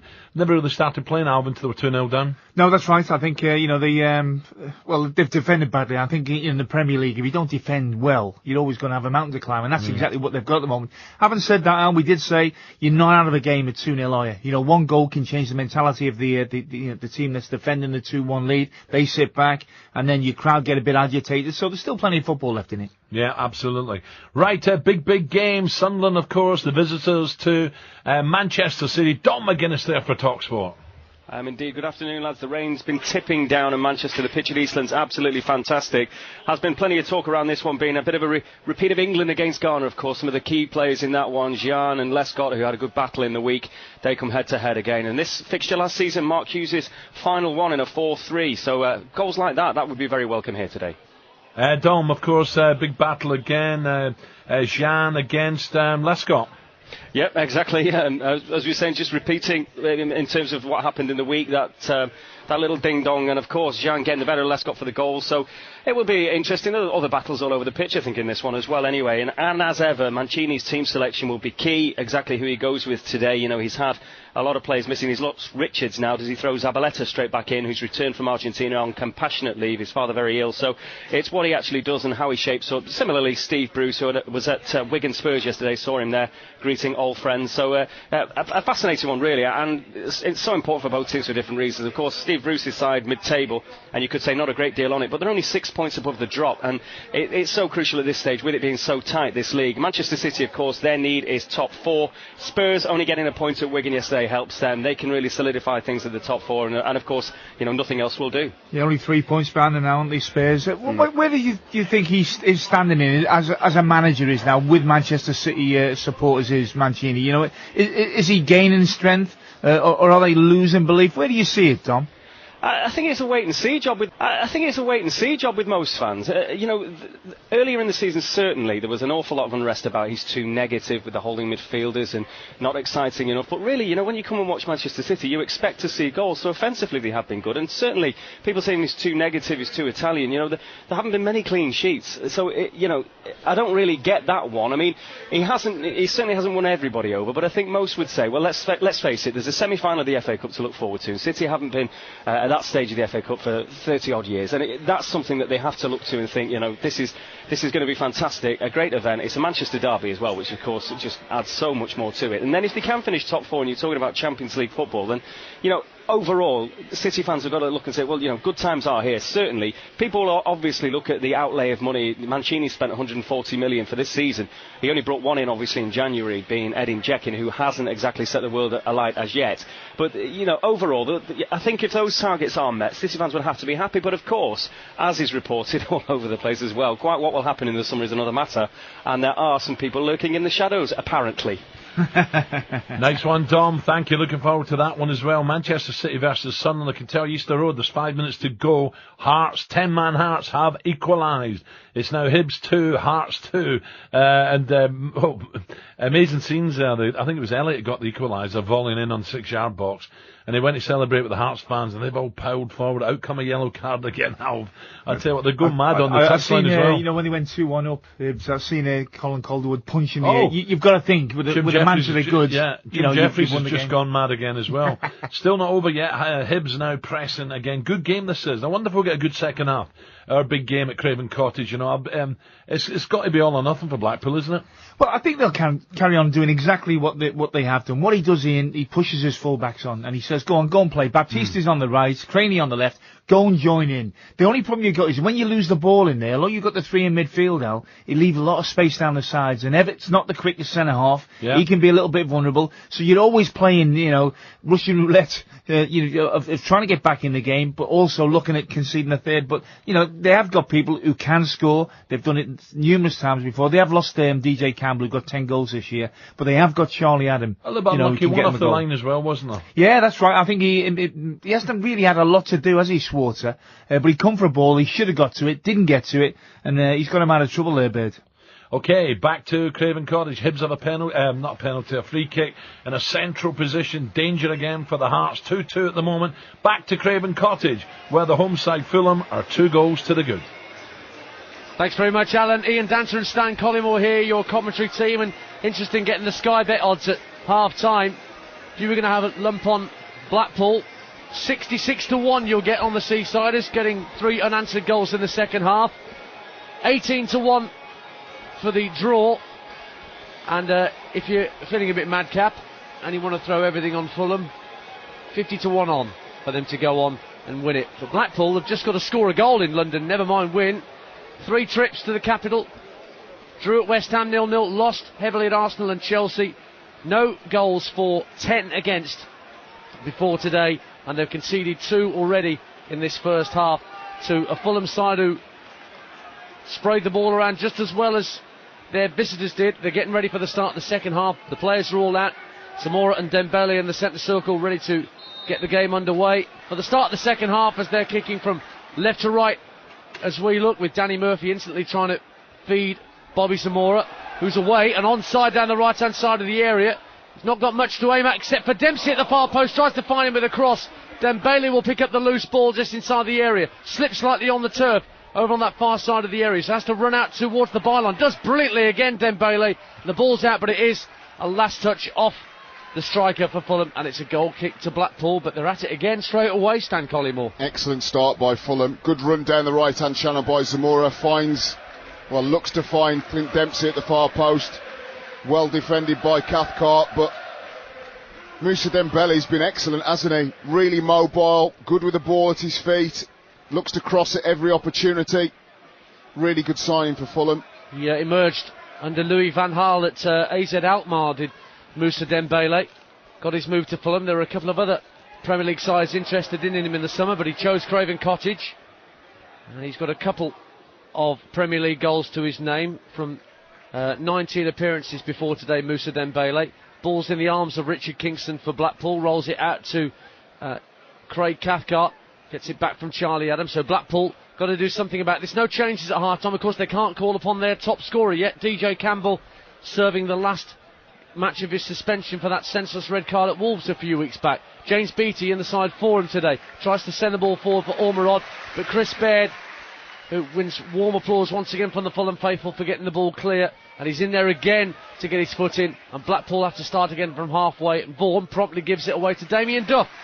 2-0 Fulham lead into the second minute of this second half, and Hangeland, lovely ball through to Carlos Salcedo, out on the left-hand side. Early ball in field for Dempsey. Dempsey one more across for Dixon Atuhu, but then Atuhu runs into trouble.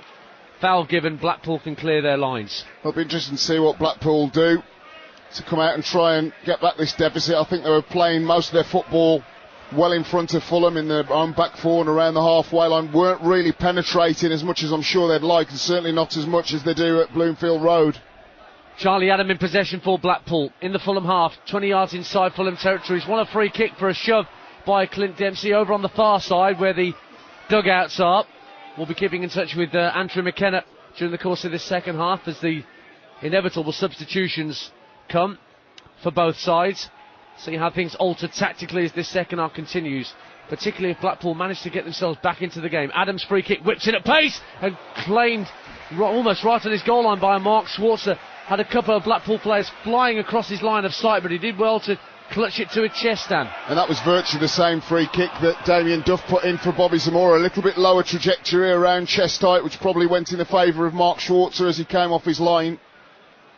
2-0 Fulham lead here on Talksport. 3 minutes gone in the second half at Craven Cottage, and Craig Cathcart finds David Vaughan, who I remember watching emerging under Dario Gradi at Crewe Alexander. What a win for them yesterday in League 2, by the way. Was it 8-1, was it? Extraordinary. 2 hat-tricks. God, blimey. Try and get that into a 500-word journalist report in your Sunday newspaper. Mark Schwarzer clutches the ball again, gratefully to his chest at the edge of the area. And he will clear from hands with Fulham 2 goals to the good. In fact, he decides to bowl it overarm for Carlos Salcedo.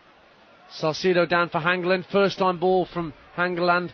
Playing it a little bit blind, just sending it down the channel for Clint Dempsey to chase. Cathcart will help it back into the Fulham half, and it's out on the full for a Blackpool throw just shy of halfway.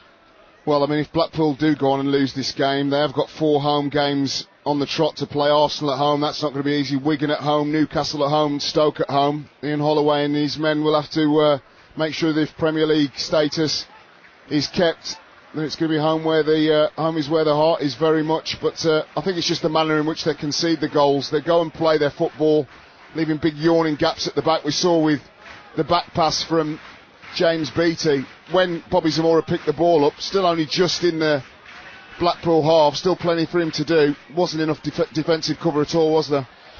Blackpool are bottom of the form table over the last 8 games going into this round of Premier League fixtures. They have possession, they're 2-0 down, and it's with Stephen Craney on the left-hand side, right in front of us here in our commentary position in the main stand. Vaughan and Adam keep the ball away from Moussa Dembele. Cathcart trots into the Fulham half, rolled back to halfway by Baptiste for Charlie Adam. Another Hail Mary quarterback ball out to this near side, beautifully aimed for Craney, his international colleague. Vaughan lifts the ball down the left-hand channel for Brett Ormerod, working hard down that left-hand side. Craney looks for Vaughan again, who is offside and kind of knew it as soon as the ball was heading towards him. He was trying to tell Craney not to give him it, and the flag went up instantaneously, and Fulham have a free kick. 2-0 they lead on Talksport. It's a pity really that was offside, because that was the first time that that Blackpool in this half got the ball, worked it down the left hand side with Craney, and they had both Craney and Vaughan in good attacking positions down the left to be able to get the cross in. They haven't done that at all well in terms of getting full-backs forward in support of whether it be Ormerod or James Beattie or Gary Taylor-Fletcher. It's headed out by Ian Evatt for a throw-in for Blackpool. Fulham will have it. The last lost here to Blackpool back in 1986. Blackpool have been here 7 times since and not won. It is the 100th league game between these sides today. Moussa Dembele running back towards the halfway line for Fulham, keeps possession, and then Aaron Hughes sends it infield. Dempsey tries to help it on. It will break for Danny Murphy, charging forward at pace. He loses out though to Vaughan. Charlie Adam, referee trying to play the advantage. To be fair to Stuart Atwell, he had to blow up eventually because Blackpool were running out of room, and a couple of Fulham players had a nibble at Blackpool players.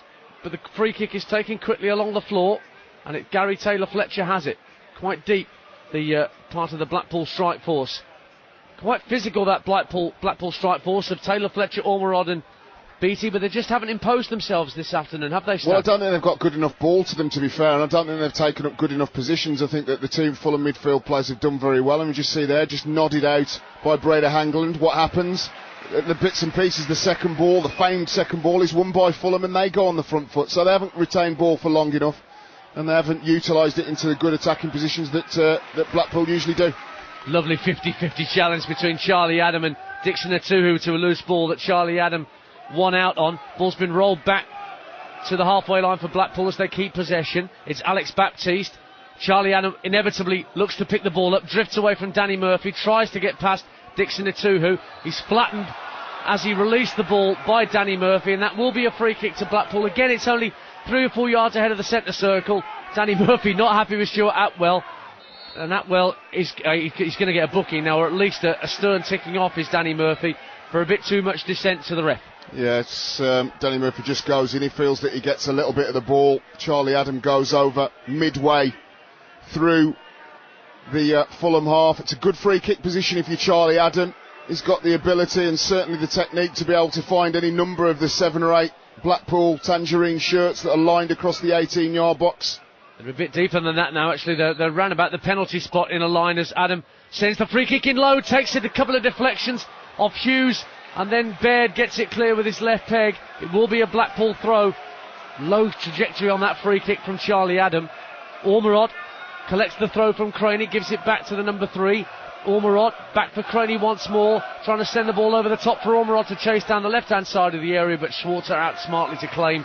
And it remains on Talksport on Sunday exclusive with Sky Bet. Fulham 2, Blackpool 0. I certainly think that Blackpool would have had a flea in their ear from Ian Holloway. They've been a little bit more at it, a little bit more on the front foot. But Fulham still relatively comfortable. Where's your first change, Stan? Looking at the Blackpool bench, you've got people like Luke Varney, Jason Puncheon in attacking areas. You've got Reid and Kornielenko as well to call upon. Yeah, Luke Varney for Brett Ormerod for me. I think that Varney and Gary Taylor-Fletcher. Grandin plays the ball into the area, tries to find his teammate, but it's picked off by Damien Duff, and Chris Baird will clear over halfway, will drift out of play on this near side for a throw to Fulham. So as we were saying, they do have some interesting attacking options without a great deal of Premier League experience that Puncheon and Varney don't really have. Varney's got pace though, and he's good on the ball, and he puts in a good delivery, particularly playing in that kind of 3 front players. Brett Ormerod's going up more alongside James Beattie now as a 2. Of course, Brett Ormerod pretty much has played most of his career as a striker, but it's not working for him out on that left-hand side for me. Lovely turn from Gary Taylor-Fletcher on halfway for Blackpool, and now play spread by Ormerod out to the right-hand side for Baptiste. Charlie Adam helping out.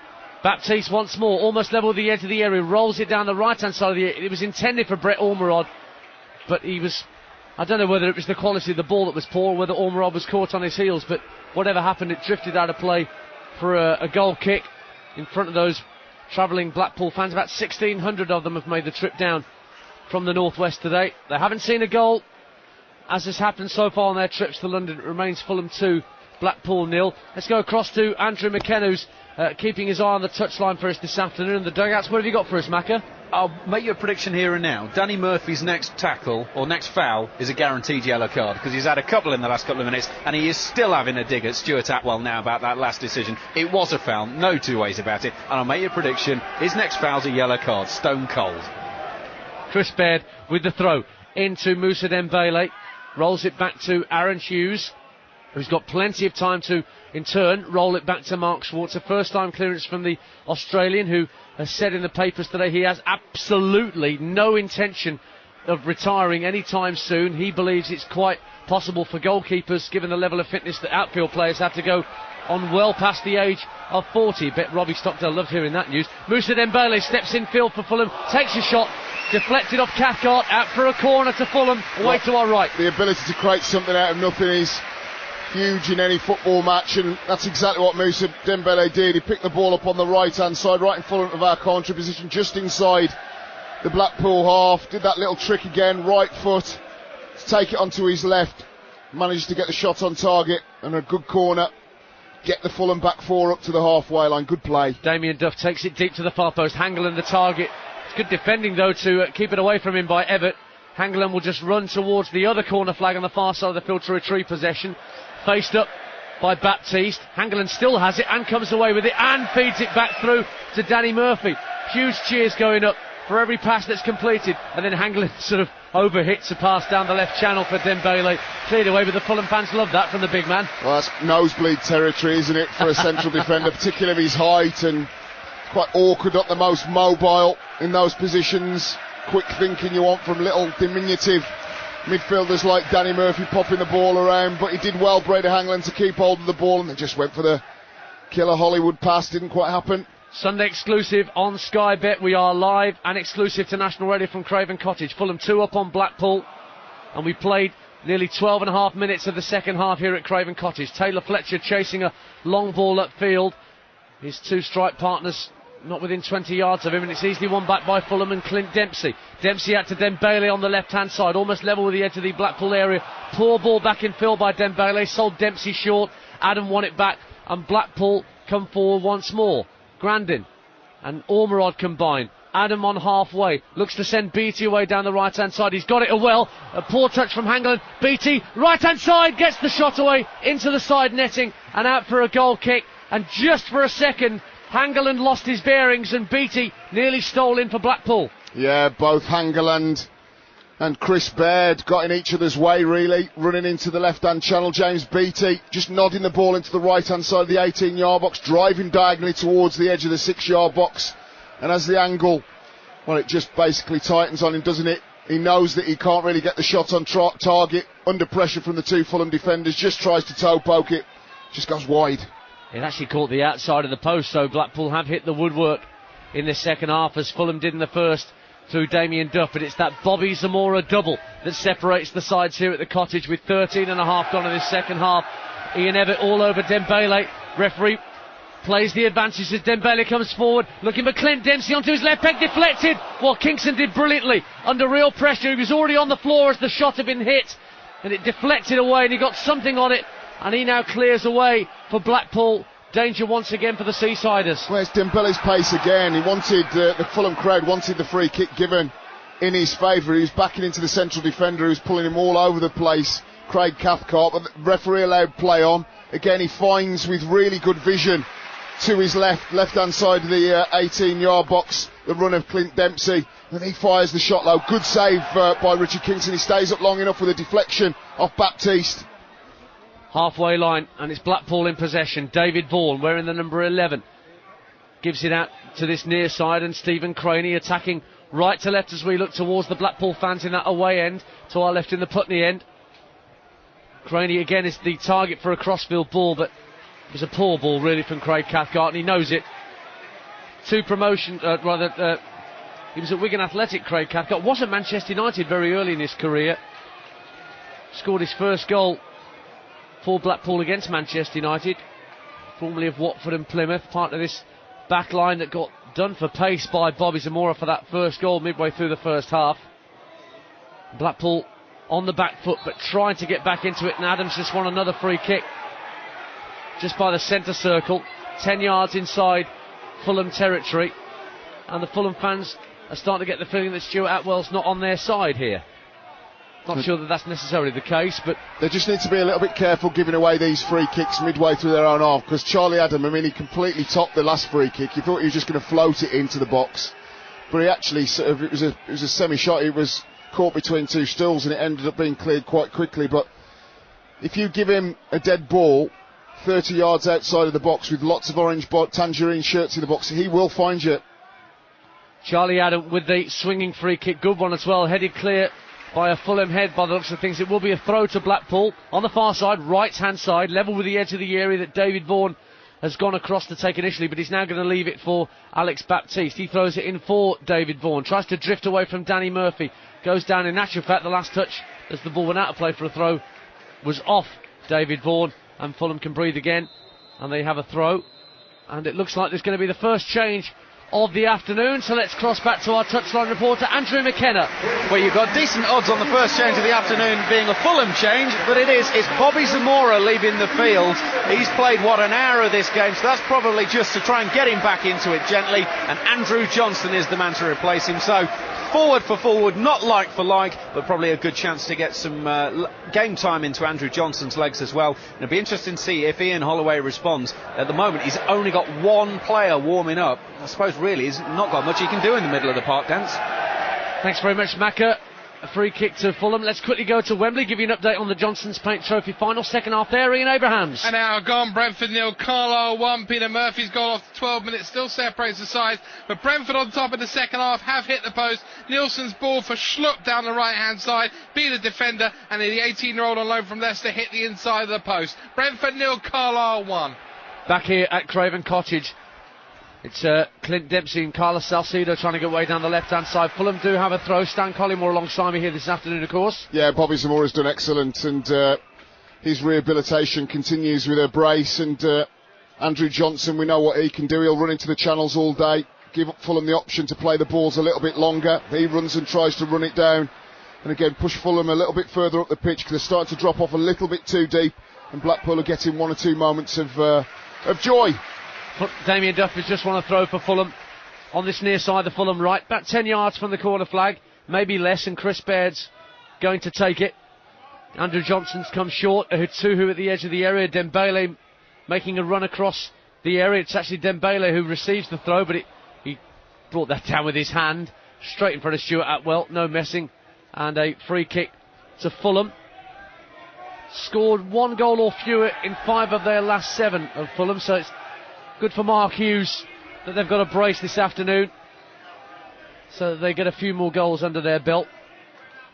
Free kick from Richard Kingston for Blackpool, looking for James Beattie, who's just not at the race this afternoon so far.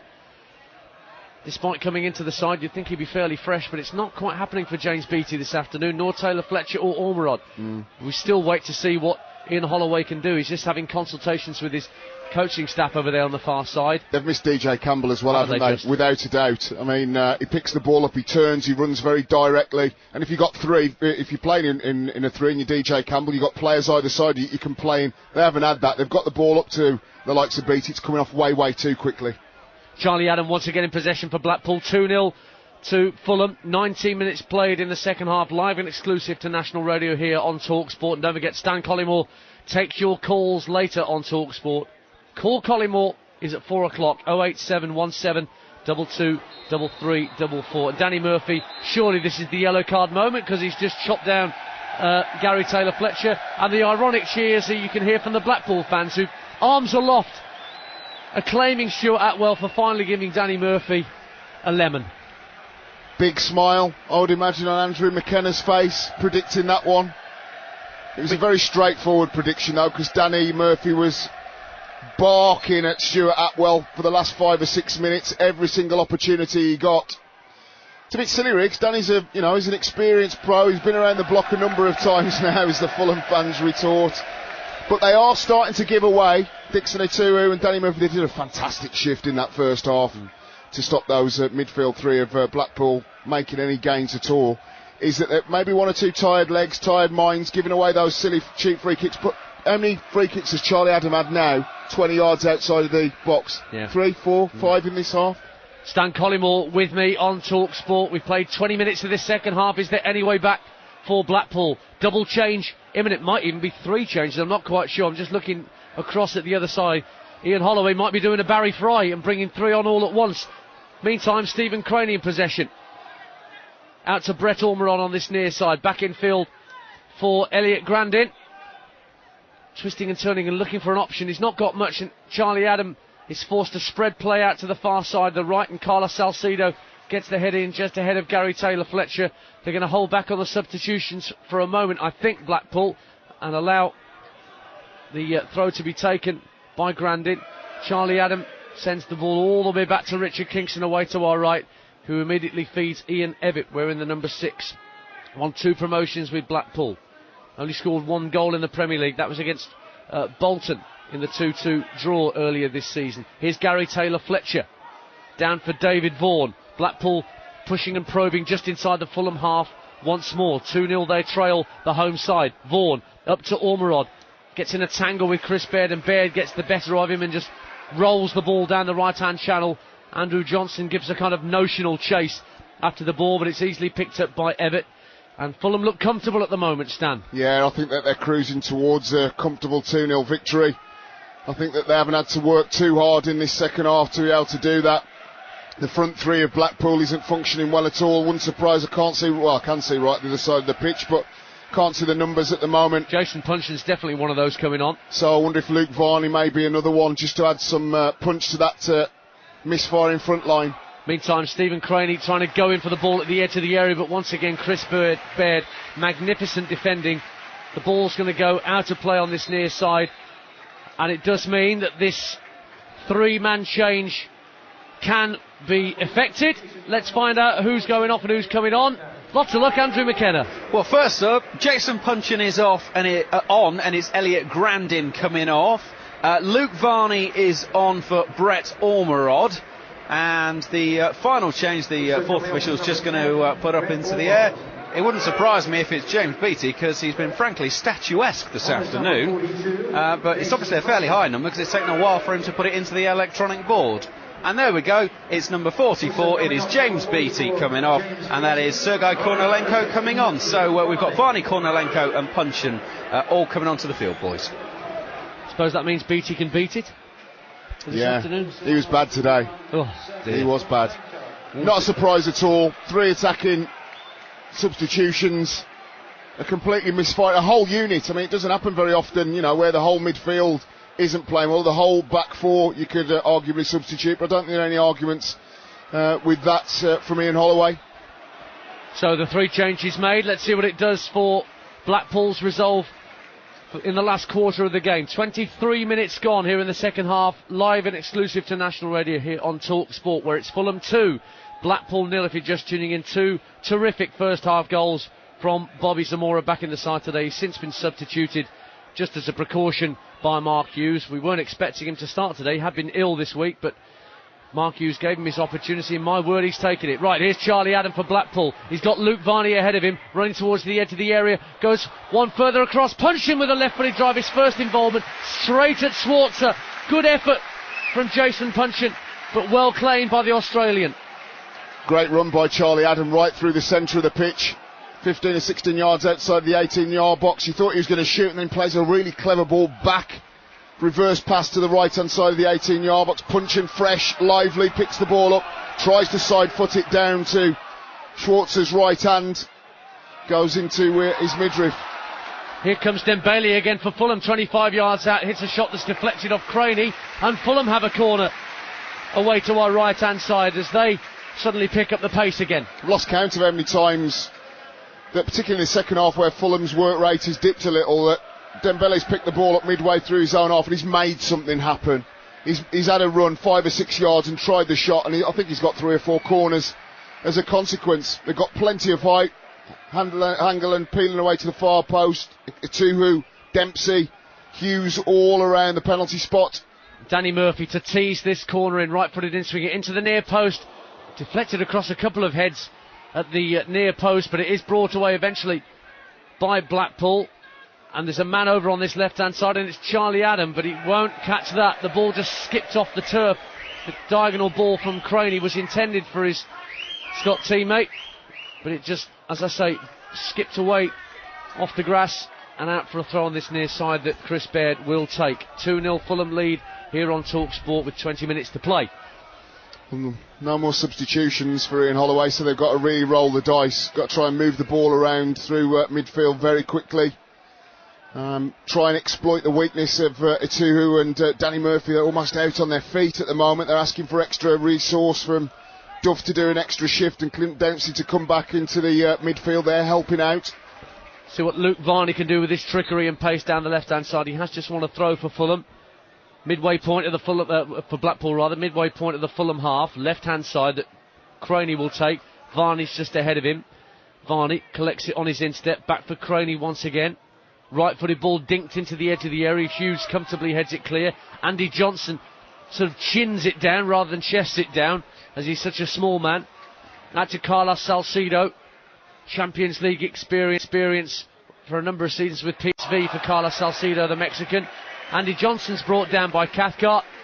And Fulham have a free kick midway inside Blackpool territory. Good play by Andy Johnson. Ball's fizzed into him midway through the Blackpool half on the right-hand side. He tries to spin the ball with the outside of his right foot away from Cathcart, forcing the defender to give away the foul.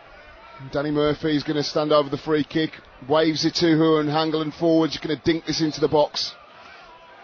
He's going to be a right-footed in-swinger. You've got Atuhu and Dembele and Dempsey and Hangeland all in a line. It's gone for Dempsey! Off the post! Back for Hangeland driving in and turned in by Dixon Atuhu for 3-0 to Fulham. That caps a terrific performance from the Nigerian. Close range from 2 yards. The free kick from Murphy was swung in. The header from Dempsey off the upright. And with Kingston stranded, driven across by Hangeland. Whether it was a shot from the big man, I'm not sure, but the other big man did the rest from 4 yards.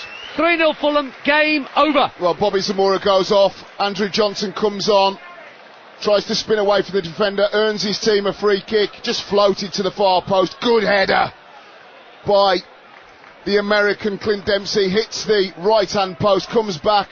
Really good composure from Breda Hangeland to fire the ball back across the box. There was Dixon Atuhu.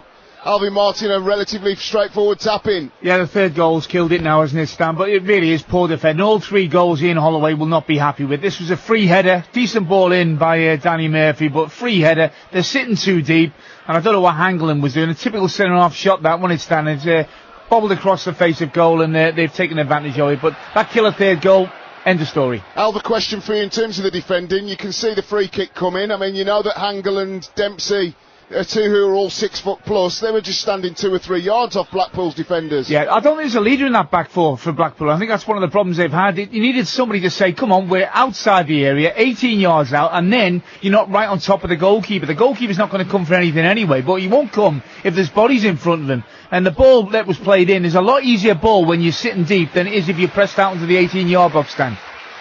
Alvin, thanks very much indeed. The thoughts of Alvin Martin back at Talksport Towers alongside Alan Brazil.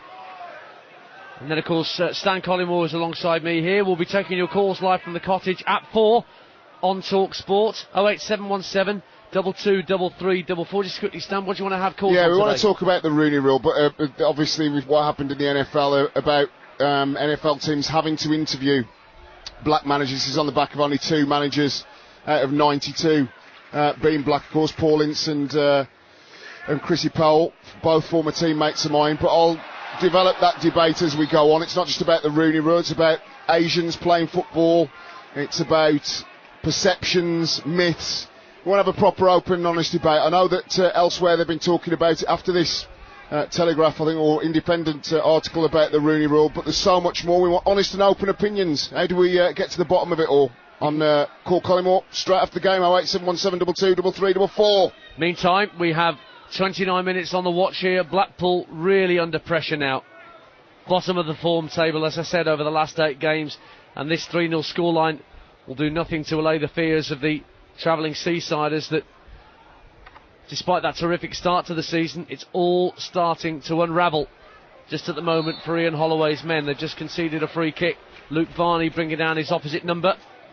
Don't get to say that very often in a football match these days, but down went Damien Duff. It's a free kick that goes Fulham's way. I was just talking about Mark Schwarzer there before the third goal went in. He's quite happy he can go on well into his 40s as a goalkeeper. Yeah, I think most of them can now. I mean, he's a fit, trim lad. I mean, Edwin van der Sar's one. I'm very surprised he's calling it a day at the end of the season, playing for a huge club in Manchester United with fantastic prospects of winning trophies beyond this season. Meantime, is Andy Johnson of Fulham into the box for Dembele. Bit of a toe poke from Dembele. Didn't really get the shot away the way he would have liked. Ituhu guides it down for Dempsey. Just wide as Kingston flew across to his right. It went just achingly wide of the left-hand upright. It stays Fulham 3, Blackpool 0. It's getting all too easy now for Fulham. Wave after wave of attacks. Andrew Johnson down the right-hand side cuts it across the 18-yard box to Dembele. You thought he's going to side-foot it in the back of the net. And another chance goes begging. But a substitution, Macca. It's a standing ovation for Danny Murphy. They do like to protect him in the games that's already done and dusted. Get him off, keep some game time in his legs. Steve Sidwell gets another run out, so the captain has an early breather. Yeah, Sidwell, who made his debut back in January at Stoke. He's been out with a knee injury after 6 successive starts. Another of these Premier League players just looking for a home and somewhere where he gets regular first-team football, having spectacularly not done so at Chelsea and Aston Villa. He replaces Danny Murphy then in the Fulham midfield, and that's a sensible change, not just to protect Murphy, but also just to give that Fulham midfield a little bit of extra impetus that you said they'd lost, Stan. I think that when you've had an injury as well and you come back, you don't want to be going around chasing a game, particularly in the midfield area. He can get into his stride, can get his eye in. Just see him now, Sidwell just chasing down, and Fulham keeping decent possession. The tempo of the game has flattened, and Blackpool look dead and buried, to be fair. Give you their run of form for Blackpool. Lost, draw, win, lost, draw in order in their last 6 games. And you did mention that home run of games they've got coming up, Stan, where Arsenal and Wigan and Stoke amongst those due to visit Bloomfield Road. So maybe, whilst this is a disappointment for Ian Holloway, he knows that, no one's cut adrift at the bottom of that table, and there's so much more to play for. Oh, without a doubt. But it's going to be difficult. Like I say, this is the 11th game now in the Premier League that they've conceded 3 or more goals. It's unsustainable, Dance. You have to be able to shut the door. So, I mean, if you look at the goals, Summarised was a bad back pass from James Beattie. He did very well to go on and finish it. And then 2 set pieces. Better teams. I mean, I'll take Blackburn yesterday at Arsenal. Defended like lions. Samba, alongside Ryan Nelson, were excellent. And Zonzi, Jones were excellent patrolling in front. Blackpool haven't had that today. They can knock the ball around all day long, but do they want to stay in the Premier League, or do they want to be known for being a good football team for 1 year and 1 year only? 12 minutes to play, live and exclusive to National Radio on Talksport. Fulham firmly in control at the Cottage. 3-0 they lead Blackpool, and they have a throw deep in their own half, right-hand side, that Chris Baird is preparing to take. Looking for Damien Duff down the line, potentially, or Andrew Johnson. All the players are amassed in that area down the far left-hand side of the field. Johnson's the target. Nods the header down very expertly to Moussa Dembele. Hangeland then spreads play out to the left-hand side for Carlos Salcido. Salcido, the Mexican, looks up and gives the ball back to Steve Sidwell. Sidwell, early touch for Hangeland. Under a bit of pressure from Taylor Fletcher. Thumped clear. Good ball by Hangeland, actually. Down for Clint Dempsey, but he just gives it away to Varney, who in turn loses possession. Cathcart heads it clear. Charlie Adam, once again, trying to set things going for Blackpool, who are surely just playing out time here, unless the most extraordinary of comebacks is on the cards. Evett inside the Fulham half now, coming forward from centre half, rolls the ball into the feet of Taylor Fletcher. Nice turn away from Damien Duff, up to Kornilenko at the edge of the area, running out towards the left hand side. Back for Stephen Craney, rolls it back to Charlie Adam, 25 yards out just to the left of centre. Atuhu stands in front of him like a huge brick wall to prevent him going any further, so Adam goes left to Craney. Craney now trying to exchange passes with Taylor Fletcher, trying to squeeze it through the eye of a needle. Fulham holding a very high line, good high line, and it's easy for Schwarzer to collect. 3-0 Fulham lead on Talksport. Yeah, I think I'm seeing Stephen Davis over on the far side of the pitch, just ready to come on. Mark Hughes looking very relaxed. Ian Holloway, arms crossed, plenty of thought, food for thought with those big 4 games, almost like a sort of mini-series, isn't it, of games, really. They'll get used to playing at Bloomfield Road and I'm sure the crowd will get behind them. As for Fulham, virtually safe, aren't they? You see the quality that they've got. Zamora coming back into the goals. Players of the calibre of Sidwell and Simon Davis, rather, to come on. I think that they're safe to fight another year in the Premier League. Gary Taylor Fletcher pushing forward for Blackpool down the left-hand side of the area, but once again, Blackpool don't get any further than the 18-yard line. It's Hughes to clear this time.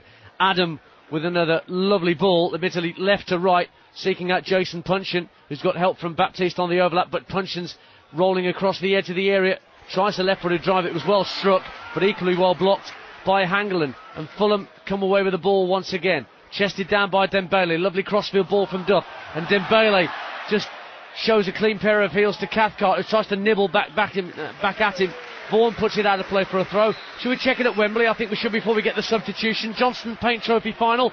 Ian Abrahams 10 minutes left, time running out for Brentford here. Brentford 0, Carlisle 1, Peter Murphy's goal after 12 minutes still separates the sides. Jeffrey Schlupp has hit the post in the second half for Brentford. Carly Osborne and Marcus Bean have had headed chances. Sam Saunders has shot wide. It's been one-way traffic, but as I say, time is running out massively for Nicky Forster's team here. Brentford 0, Carlisle 1. Cheers, Ian, and let's get news of the substitution that's just been made for Fulham. Talksport's Andrew McKenna. Simon Davis is on. It is Damien Duff, the man he's replacing. Of course, he's had injury problems down his career, so it's probably just a case of protect him for the last 8.5 minutes of this game. No point taking any unnecessary risk. By the way, have you noticed? The floodlights are on. Has no one told Fulham that they've changed their clocks? We've got lighter in the evening now.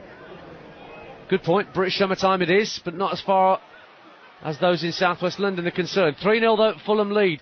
Sun shining on their afternoon, that's for certain. Chris Baird looking out right-hand side for Simon Davis, trying to get involved early on, but just couldn't keep it in play as it rolled out of play across the crown behind that goal, and Richard Kingston will spot up for a goal kick to Blackpool. Can Blackpool take any positives out of this afternoon's performance, Dan? Not really. I mean, you look at Charlie Adam, he has done what he's tried to do all season, which is tried to create things from a sort of quarterback position in the midfield area. David Vaughan's been very lively. Baptiste's done okay at right full back. Craney's tried to get forward in support of first Brett Ormerod and then Luke Varney. But it's so labour intensive what they do. When they get the ball, they pass it, they move it, they go into new positions, they create. But they're having to do so much more to be able to stay in games. I mean, most teams, you would think, that score as many goals as Blackpool do. And I mentioned, I think that only Manchester United of Arsenal have scored 2 goals more times in the Premier League. That's a wonderful platform to be able to build from. But if you can't defend and you're shipping 3 goals, it must be quite disillusioning going into the dressing room post-match saying, well done, boys, you put up a really good fight. I mean, was it the Manchester United game? You're not missing anything. There's an injury down there. It's Aaron Hughes and Kornilenko who had a bit of a clash of heads. Kornilenko's okay on his feet, but Hughes, who of course partly dislocated his shoulder playing for Northern Ireland in the week, is still down receiving treatment. So, sorry Stan, you were saying about Manchester United. It must be quite disillusioning. I mean, they were 2-0 up against Manchester United. It was the first... Oh, it was a Michael Jackson. Danter Macca. It's Michael Jackass. Shamon. Yeah. There's a guy dressed as the Bo Selector Michael Jackson in the Hammersmith end at the moment, who's frankly given a pretty good performance. In fact, actually, if you look in front of you, most of the players are now watching him. Quality, Macca. Yeah. He's got the red suit on, he's got the Bo Selector face on, and he's in that end going up and down the steps doing the dance, and people are... Oh, he's stopped. Oh, he's done the little turn. He's done the moonwalk. He's moonwalking on live on Talksport. He very nearly was moonwalking because he just had to pull his trousers up. How could he moonwalk upstairs? I'd like to see someone try that. Great entertainment. The applause you hear isn't for Michael Jackass. It is for Aaron Hughes, who's back on his feet and will shortly be rejoining the action. Do you know, I think I've joined some sort of parallel universe this afternoon where I've seen Michael Jackson statues erected at football grounds and somebody dressed as Michael Jackass getting a round of applause from... Well, it's quite surreal for me as well. Go to football games and you're hiding the hair of managers till post-match, and there's Ian Holloway enjoying a burger with onions for his breakfast, and then goes and takes his good lady wife to see the unveiling of the statue. Well before the Blackpool team coach arrived. That's surreal. Breakfast of champions, that is. I don't mind this parallel universe if that's what it means. Blackpool are in possession, 3-0 Fulham lead, just over 5 minutes to play here on Talksport at Craven Cottage. All over Red Rover really, but let's see whether Blackpool can at least do something to give their fans some cheer. Have made this long, arduous journey from the northwest. Gary Taylor-Fletcher goes down and gets a free kick, does he? He does get a free kick, or is he being... I don't know what Stuart Atwell's given here. Is he given a goal kick or a free kick? He has given a free kick eventually, I think. But he was... looking at Gary Taylor-Fletcher a bit ruefully, but the free kick has been given and Charlie Adams trotting across to take it. Salcedo, the man who caught him, I think. And Blackpool do have a chance with a corner, actually. In fact, it wasn't a free kick that was given. The ball came off the Mexican last, and so it will be Charlie Adams to swing in a corner.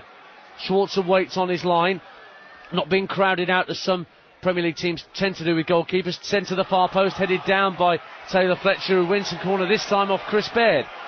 Over on this near side, so it'll be a right-footed in-swinger from Taylor-Fletcher this time.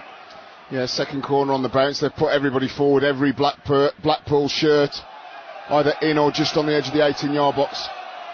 Here is Taylor Fletcher, taking a short corner with Craney, stepping inside a couple of Fulham shirts, poking it across the penalty area towards the penalty spot.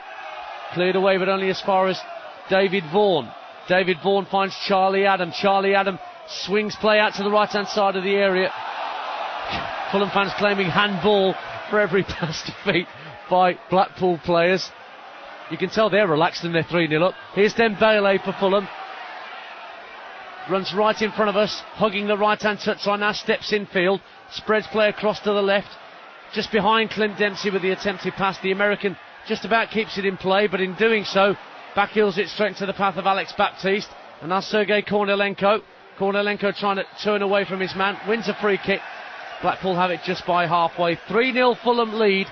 42 minutes played in the second half here on Talksport. Well, I'll be watching both of these sides again next week.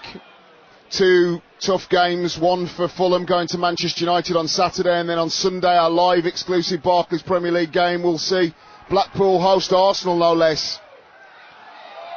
We'll see what Arsenal can do and pick themselves up from the disappointment of yesterday against Blackburn.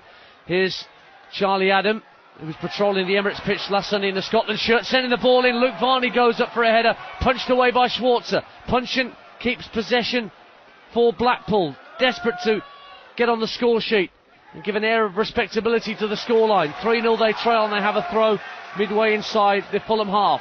Left hand side, Craney takes it, throws it down to Evatt. 2.5 minutes to play on Talksport. Cathcart jogs into the Fulham half, just to the right of centre, and lobs it down the right-hand channel for Luke Varney to chase. Hangeland goes with him.